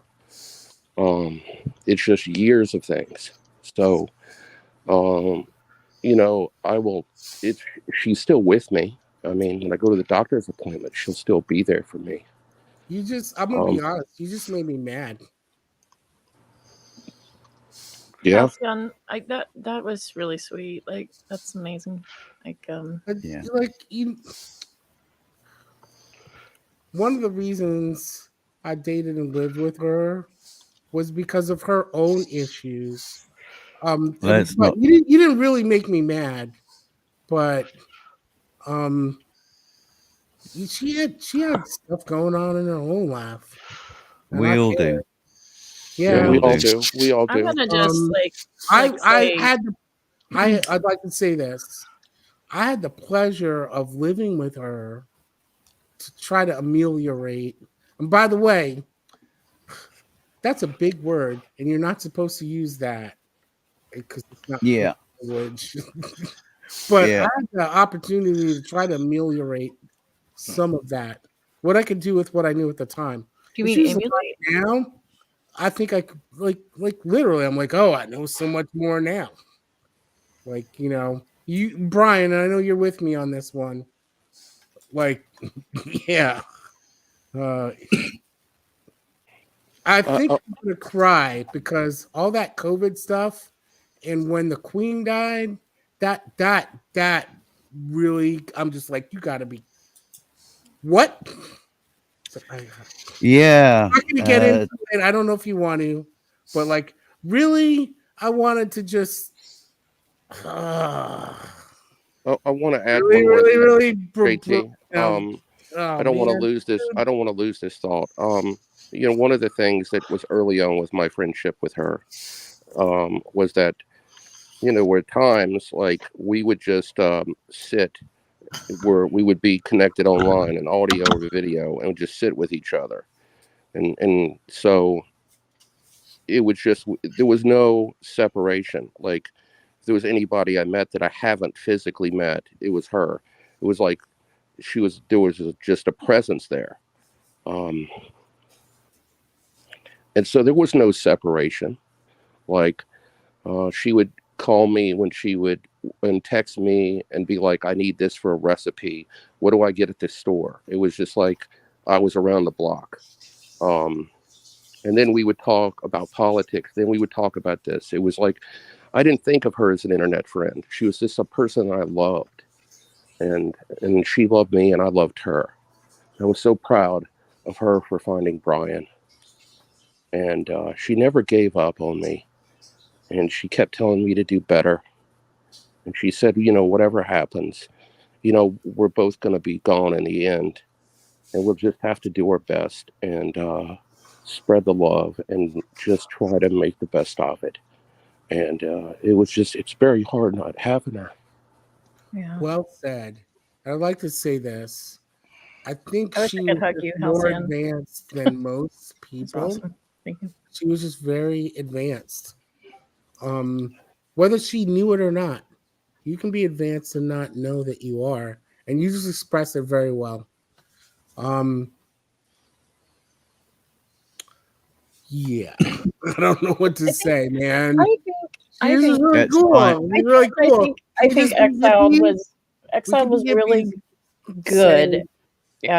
Exiled was really good at showing love in a practical way.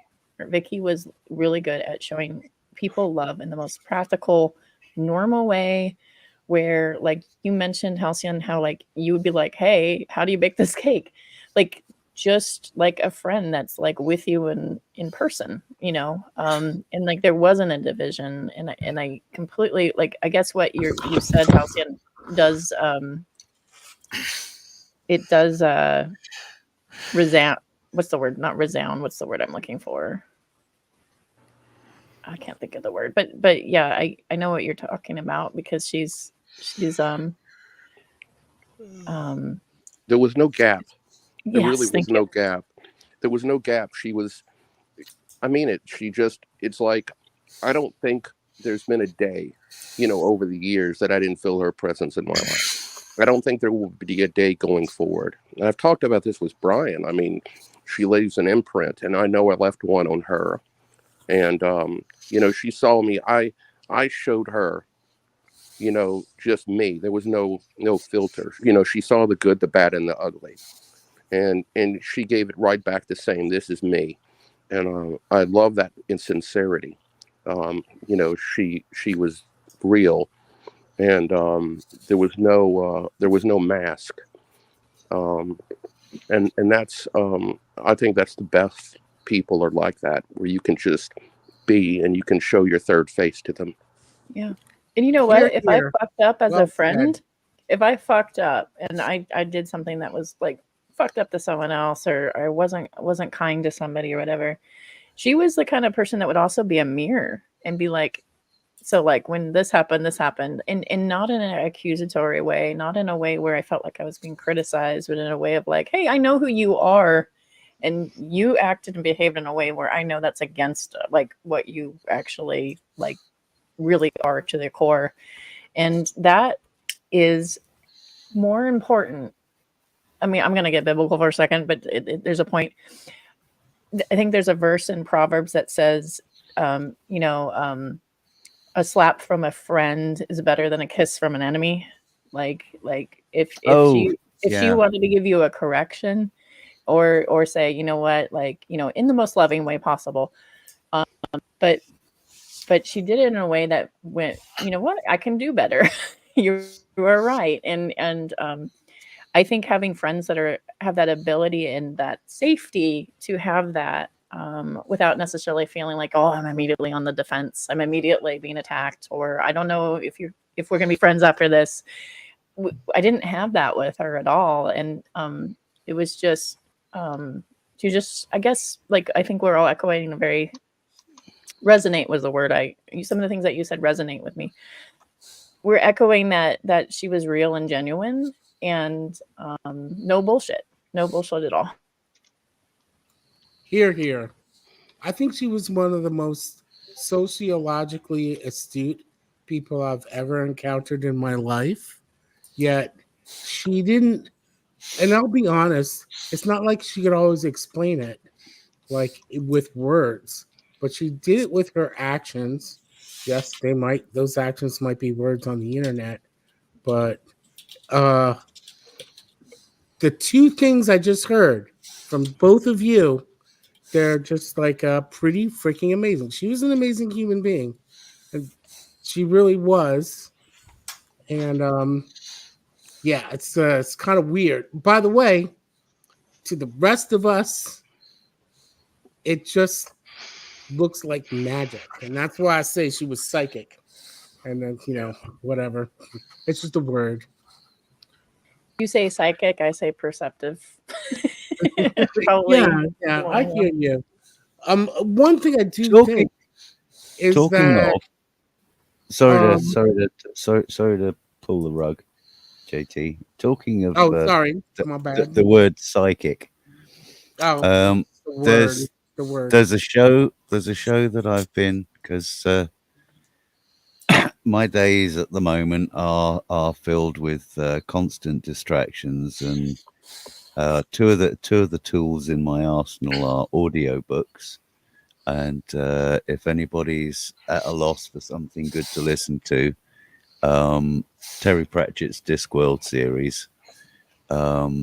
It's a spin on life, observations on life that kind of resonates with me, and tickled Vicky's funny bone every now and again. Please link it. Just do a search for Terry Pratchett on Audible. All right. By the way, we didn't read much for my time with xxxild, but I will tell you one thing, Brian, and props to you. She loved your voice. It was like the thing. She did. Yeah, she totally did. Well, they both have really good voices. They both ended up with funny accents. Yeah, she did. Yeah. People would know when I don't think if she exists in some other plane that we're not in now. Right now, look at it. But there's one thing I know. She loved your voice, man. Really?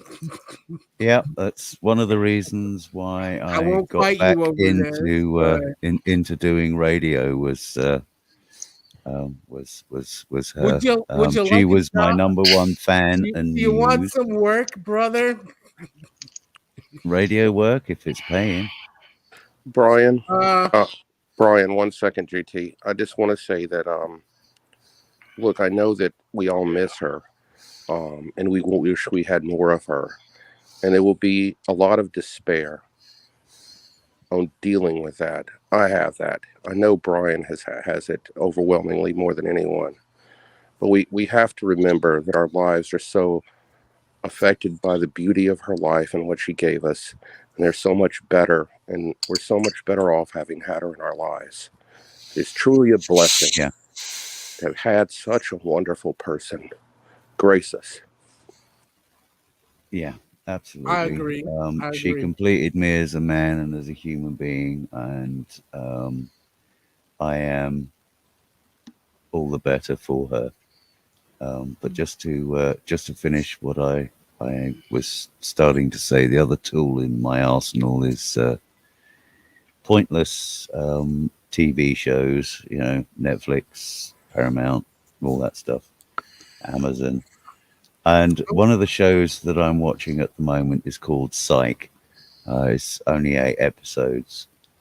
But hearing you throwing the word psychic around just reminded me of that show, some of the antics. It's she never got to see it, but it's a show that she would have enjoyed. But just to give you guys some idea of some of the things that she was enjoying. I'll watch it. Things like the IT crowd, what we do in the shadows, Red Dwarf, IT crowd is great. American Dad, Family Guy. What was it? There was a only murders. Ozark, right? Ozark? Only murders in the building. Ozark we watched. Yeah. Yes, you got me to watch Ozark, and I was like, "This is really good." I don't want to step on anyone, and I know we're talking about popular consumable media, but damn it, I'm having a Joe Biden moment. Well, you can always shush and let me finish. Or you can let me. You know what? Yes, I can do that. Yes, let's let Brian finish. I don't know if that's possible. Let me finish. I would like to thank everybody for allowing me to be here. Wait a minute. I'm not going to let you finish because I'm an American, and we don't let people finish. We can always put somebody in the back room to let you finish. I have to. So thank you. I'm going to say this. If it doesn't hurt, you're not healing. And if you're not healing, you're just kind of standing by. Memorials like this are good to have, but grief cannot run a person's life. I appreciated her so much. I appreciate everyone here just the same. Remember, we're all, whenever we talk about anyone, they're with us. It doesn't matter where we are. It doesn't matter if it's in a back room, a front room, in a stream, or in private. When you talk about a person, they are with you in that conversation. If you've known them long enough, they can be a good friend. But at the same time, don't let grief run your life. Heal. Let it hurt if you have to, but heal. And that's my message. I'm going to go now. Thank you very much for everyone. Thank you. Thanks for being here, August. I Yes. appreciate you, man. All right. Take care of yourself. Yep. Everyone else take care of themselves. You have a good night. Yeah, I think, we've been coming up for 3.5 hours now. I think it's probably a good time to wind it down. Can we play her song at the end? One of her songs?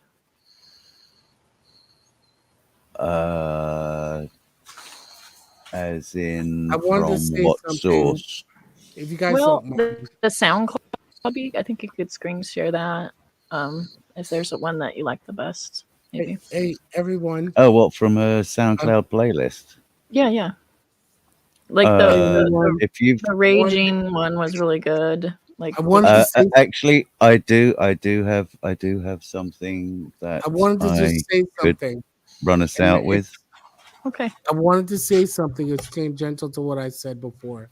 I think everyone will agree that one of the best aspects of Viktoria, aka Exiled existence, was not just helping people, but helping people connect to other people that will help people. And I know I'm brash. I'm from New Jersey, blah, blah, blah. But Jersey. I'm kidding. Yeah. Here's what I'm saying. Like, August left, I was a little sad because one thing that she could easily handle and deal with, or it's like, maybe August has an idea that we don't like.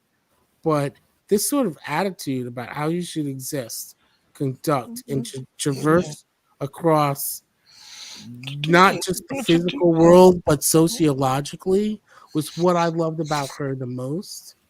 And the whole thing is like, hey, holy speckle, who are you? I don't know who you are. I'm a jerk. Maybe you should know me. I'm just kidding. Headless chicken. Yeah, I've seen your name. I don't really know you. But take that in concert with how much time has gone by and we've aged. We probably should all be in contact with each other. And Halcyon, well, that, whatever. I'm just joking with you, brother. See what I'm saying? It's like we have different personalities. We conduct ourselves in this world differently. But she was really a great inflection point for people to come to get together and know each other, either for common good or it might be some drama. Who knows? She never, ever once balked from these aspects of our human existence. And that was some of the stuff that I loved about her. Also, she's psychic. She was psychic. And that's just my shorthand for what was said before. Very perceptive, but it's hard to convey these perceptions to other people.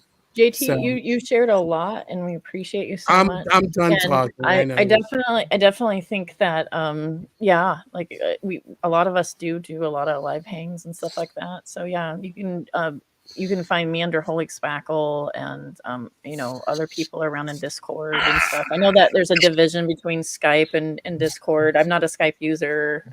Who uses Skype anymore? I don't know. No, I'm teasing. but I do use Discord myself. But yeah, it's actually more easy than you'd think to get connected with people nowadays. You just have to kind of know where to go. And so definitely, I could maybe make some suggestions with that sort of thing and then forward it over to you. But Halcyon, you didn't get to share a whole lot. Is there anything else that you needed to say? Because I think we're going to close down pretty soon. So I just wanted anything. If not, we'll move to Headless. Her and I, we discussed a lot of things in politics over the years, a lot of philosophy. I'm on TikTok with a lot of communities there. I still have to do it. I actually have like a requested show people want me to do, which is one on the actual own exile, on being an exile, feeling dispossessed, from groups, peoples, and how we get disconnected and how to pursue. And I've actually put a lot of notes of things her and I talked about into that. So, we still must go on, and we will carry her love and wisdom with us. But I absolutely, like I said, in my regular everyday life, she made sure she wanted me to, she really went all out to be like, are you doing these things? Like, I don't want you to she didn't want to see me go. I mean, I'm still here because of her. Yeah. I'm here because of her still. I mean, she and I worked with her on hers, and then she would come to me and she's like, we have to try to make it through this, like one way or another. Like, she just understand, and please pass on her love to others. When people that you love, have that dedication, have it, pass that love on. You can do it, and it does matter. Thanks for sharing. Headless, did you have anything to say? No, I'm fine. And I'll say this, that again, fierce friend, but also extremely loving wife, completely over the moon stoked grandmother. Like when she's like, I'm gonna be a grandmother, this is she was so excited. And so again, I do echo a lot of what you said. And also just take the time to tell people you love them and you care about them. She did. She was good at it. You know, I think a lot of times we take each other for granted, and you know, take that time to not just love on people in the practical way, like showing up, taking care of each other's needs. And, you know, how are you doing? When I had COVID, she was checking on me. I had a really, really bad case of COVID in 2020, completely. It was always checking on me. Like, I read this, if it would help you breathe, if you did this. And she was just so good at caring for people in that very practical way. And so, yeah, make sure you tell people that they are loved. And it's you know, it's one of those things. You did wonderful. You did wonderful. What, Brian? I'm really sorry for your loss. Yep. And I think some people might not understand. Yeah, I knew when it happened, but everyone who's been around here and watched this, if you've been a friend of xxxild, even an enemy, you could probably be a friend of myself or some of the people that are talking like, holy speckle, I don't know who the hell you are. It's I'm from New Jersey, so please give me some grace. Yeah, she was just a great human being, and she had a really good ability to bring great human beings together, and that's to communicate, and that's what I think is really great.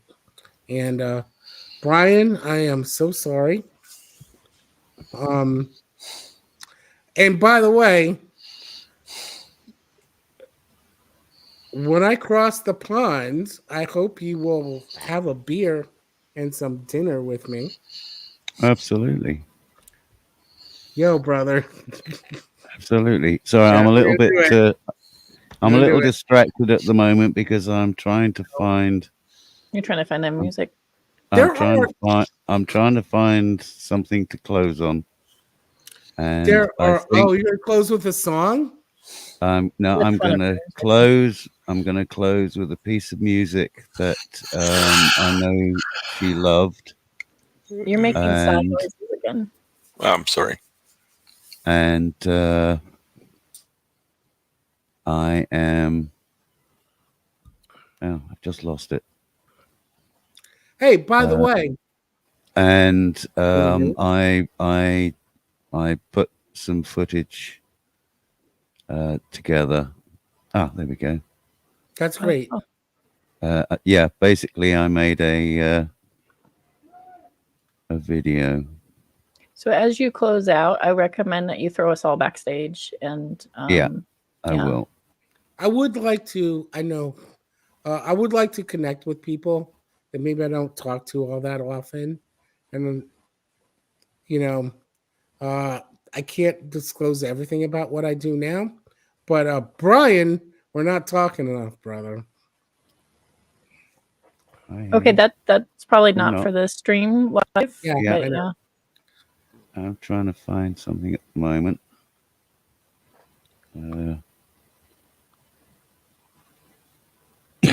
I think I've found it. There we go. She was born with magic. Yes, Glass Ribbon. She was born with magic. She's like our Stevie Nicks. I will post some. I will post some of the comments whilst this is playing. Why am I not seeing it? Oh, there we go. I've got it. Here we go. Before I do play this, shush. Before I do play this, I would just like to thank everybody for turning up. It's actually been helpful to me. and I appreciate you all. It's been, I think, a healing experience for me, because this is the first that I've actually been able to talk about her without cracking in half. So I appreciate that from all of you. Yeah, if anybody's got any last words that they'd like to say, I have something to say. Please say it now, and then I'll I say will something. I'll say something. I have something to say. Brian? Yes. If you and I were to ever give up, she will come alive again and kick our asses. If we ever give up, she'll be like, what the hell did all my work? So the number one thing she wants for us is to, obviously you go through your grieving process. Obviously it can take a lot of time, and it's going to look really different over a year, maybe over 2 years, and it will start to look different. But just hang on. And you too, Halcyon, hang on, because that's what she wants. If there's anything on the top of her list, she wants her people to be okay. So we're gonna have to do our best to encourage each other and support. Yeah, exactly. Yeah, absolutely. There will be coffee. There will be coffee. Yeah, there will be coffee. Halcyon, Galen? Yeah, I just want to say that I put it in the chat, never relent would be her sentiment, never relent. And I love you, Brian. Just wanted to say that. Thanks, brother. Appreciate it. Headless. Take care, Brian. I do love you. I think you're a great human being. And yeah, I hope we can all carry on her sentiments and thoughts through our lives as we continue to live them. So take care, brother. Absolutely, JT. Thank you. And last but not least, Headless. It's been a good ride. I was just about to pronounce we'd found our Snorosaurus.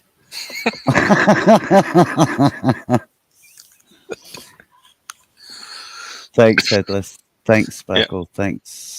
Thanks, JT. Thanks, everybody. I'm now going to close out with this. Bye.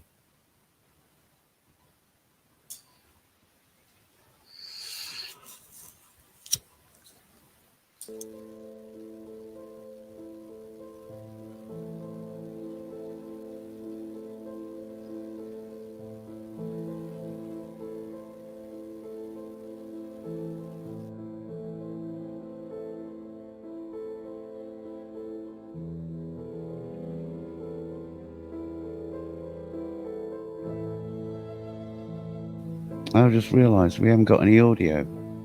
Why do we not have any audio? Don't touch. I don't understand. I can hear it. Just use your words. Oh, you can hear it? Speak right. Yeah, I can. Is it coming out on the screen? The English gentleman. You're good. Just everybody needs to mute. Okay. In a sweater, sweating. At the local scummy bus stop.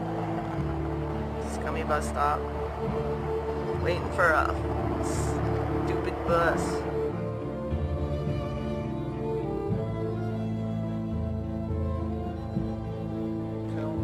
Yeah, it's a bat. Oh, you're gonna video him? Yeah, I'm going to try and video him, but he's flying around like a... There he is. Yeah. Yeah, that's what they're after. Because these clouds are absolutely gorgeous. Yeah. Average clouds, but quite thick. That's the mountains. This is the view of the hills. That's rather good. Covered in cloud at the moment, but He's trying to impress them with his. Well, here we have the yucca. Yeah, here we have a stop sign. There's another stop sign on the other side too. We put them in pairs here. I wonder if that dead dog. That doesn't mean that people will stop. It just means that the city will. I wonder if that dead dog is still down there. The one that was bagged up. I want to be quiet now. I know. Go ahead. She's filming. Don't worry No, about carry it. on. The anecdotes is what makes these videos entertaining. Started in 1972. The building of this? When did they complete it approximately? You know, like by the 80s? Where did they source the rocks from? Huh? Where did they source the rocks from? Those come from Best Buy. What does that question mean? I don't understand it. Well, it was here when they found it. Okay. Okay. The Boy Scout, red coat, BrianJ, has come and fixed our table. Yeah, you put your finger over the lens. Okay, so take two. Okay, this is the last roundup. Last roundup, baby. Which is Bar. bar.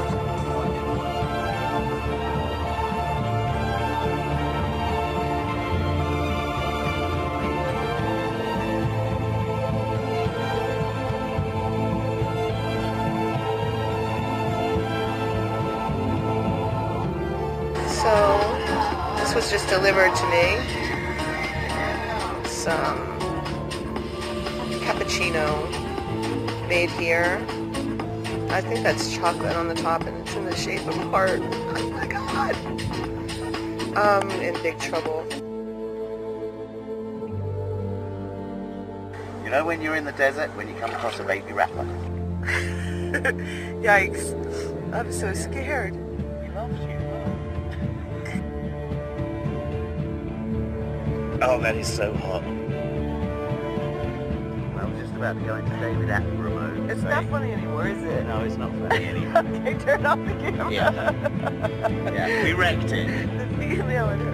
Yes. Our new I mate. need female to, human in her. exactly, you know.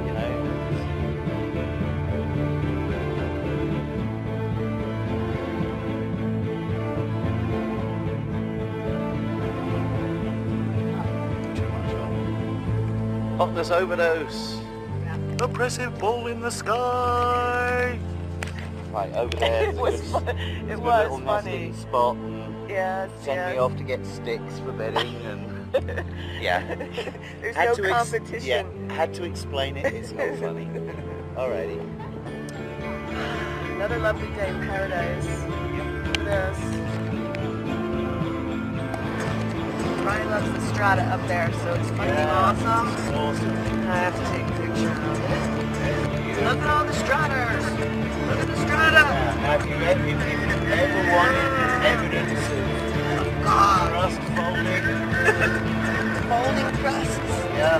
Look at it all. That's okay. You see the angles, you see the layers, you see the edge. Yes, this smells great. Lighten up, Francis. Look how long to him. Yeah. I thought you were throwing in a retreat. Whoa. Oh, look who's driving in the United States. Oh, in El Paso. Yes, yes. Well, no, El Paso is still the United States. It's just not Texas. We don't live in Texas, we live in El Paso, so there is a difference. Oh my favorite songs are coming on. Alright, look at them go. Like, looks both ways and shit. And stuff. That's how we do. That's how we do. Right, let's get the Isn't it gorgeous? We are actually in the United States of El Paso. We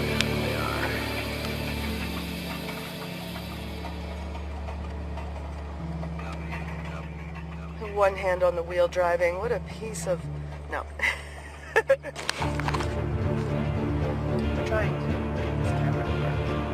So, here we are. We're on US 54 East, just past Florida. BrianJ. Mexico. It's across the building.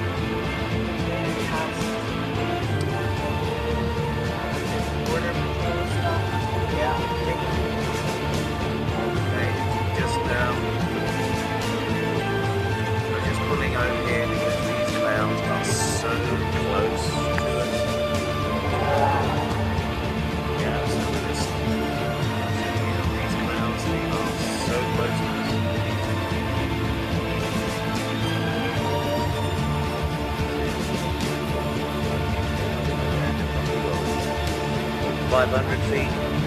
Still might be. Yeah, it's still raining a bit.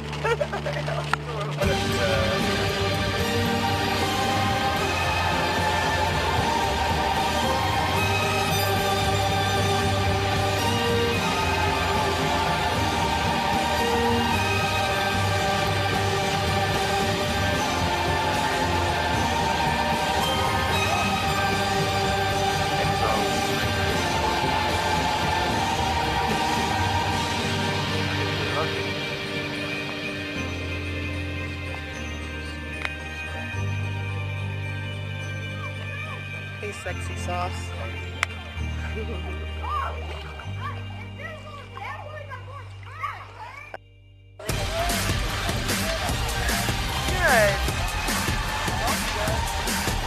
Whoops. Wow, I can't control the zoom. Here we go. Look at the girls are dancing. This is what we do in El Paso at parties.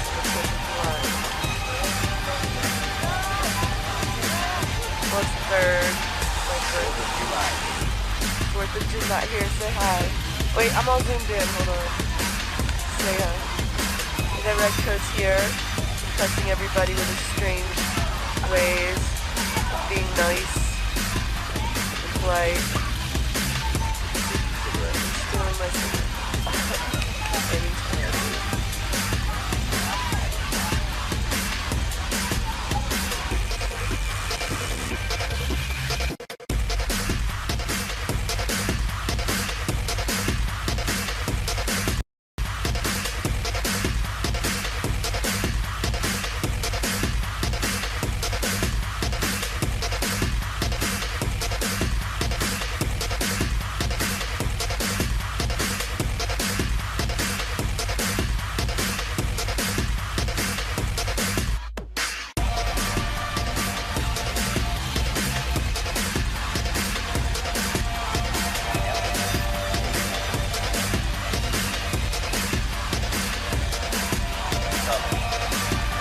Okay, so here we are. It's 4th of July celebration.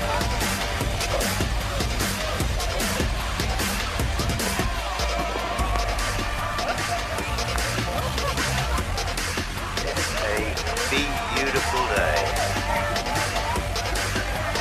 I love your hat. And I love you. How are you doing? Are you having a good time?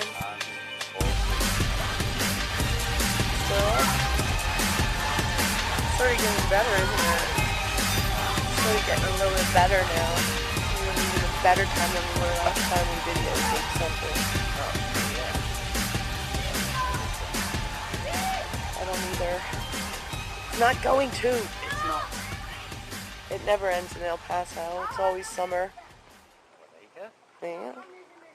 Summer without it.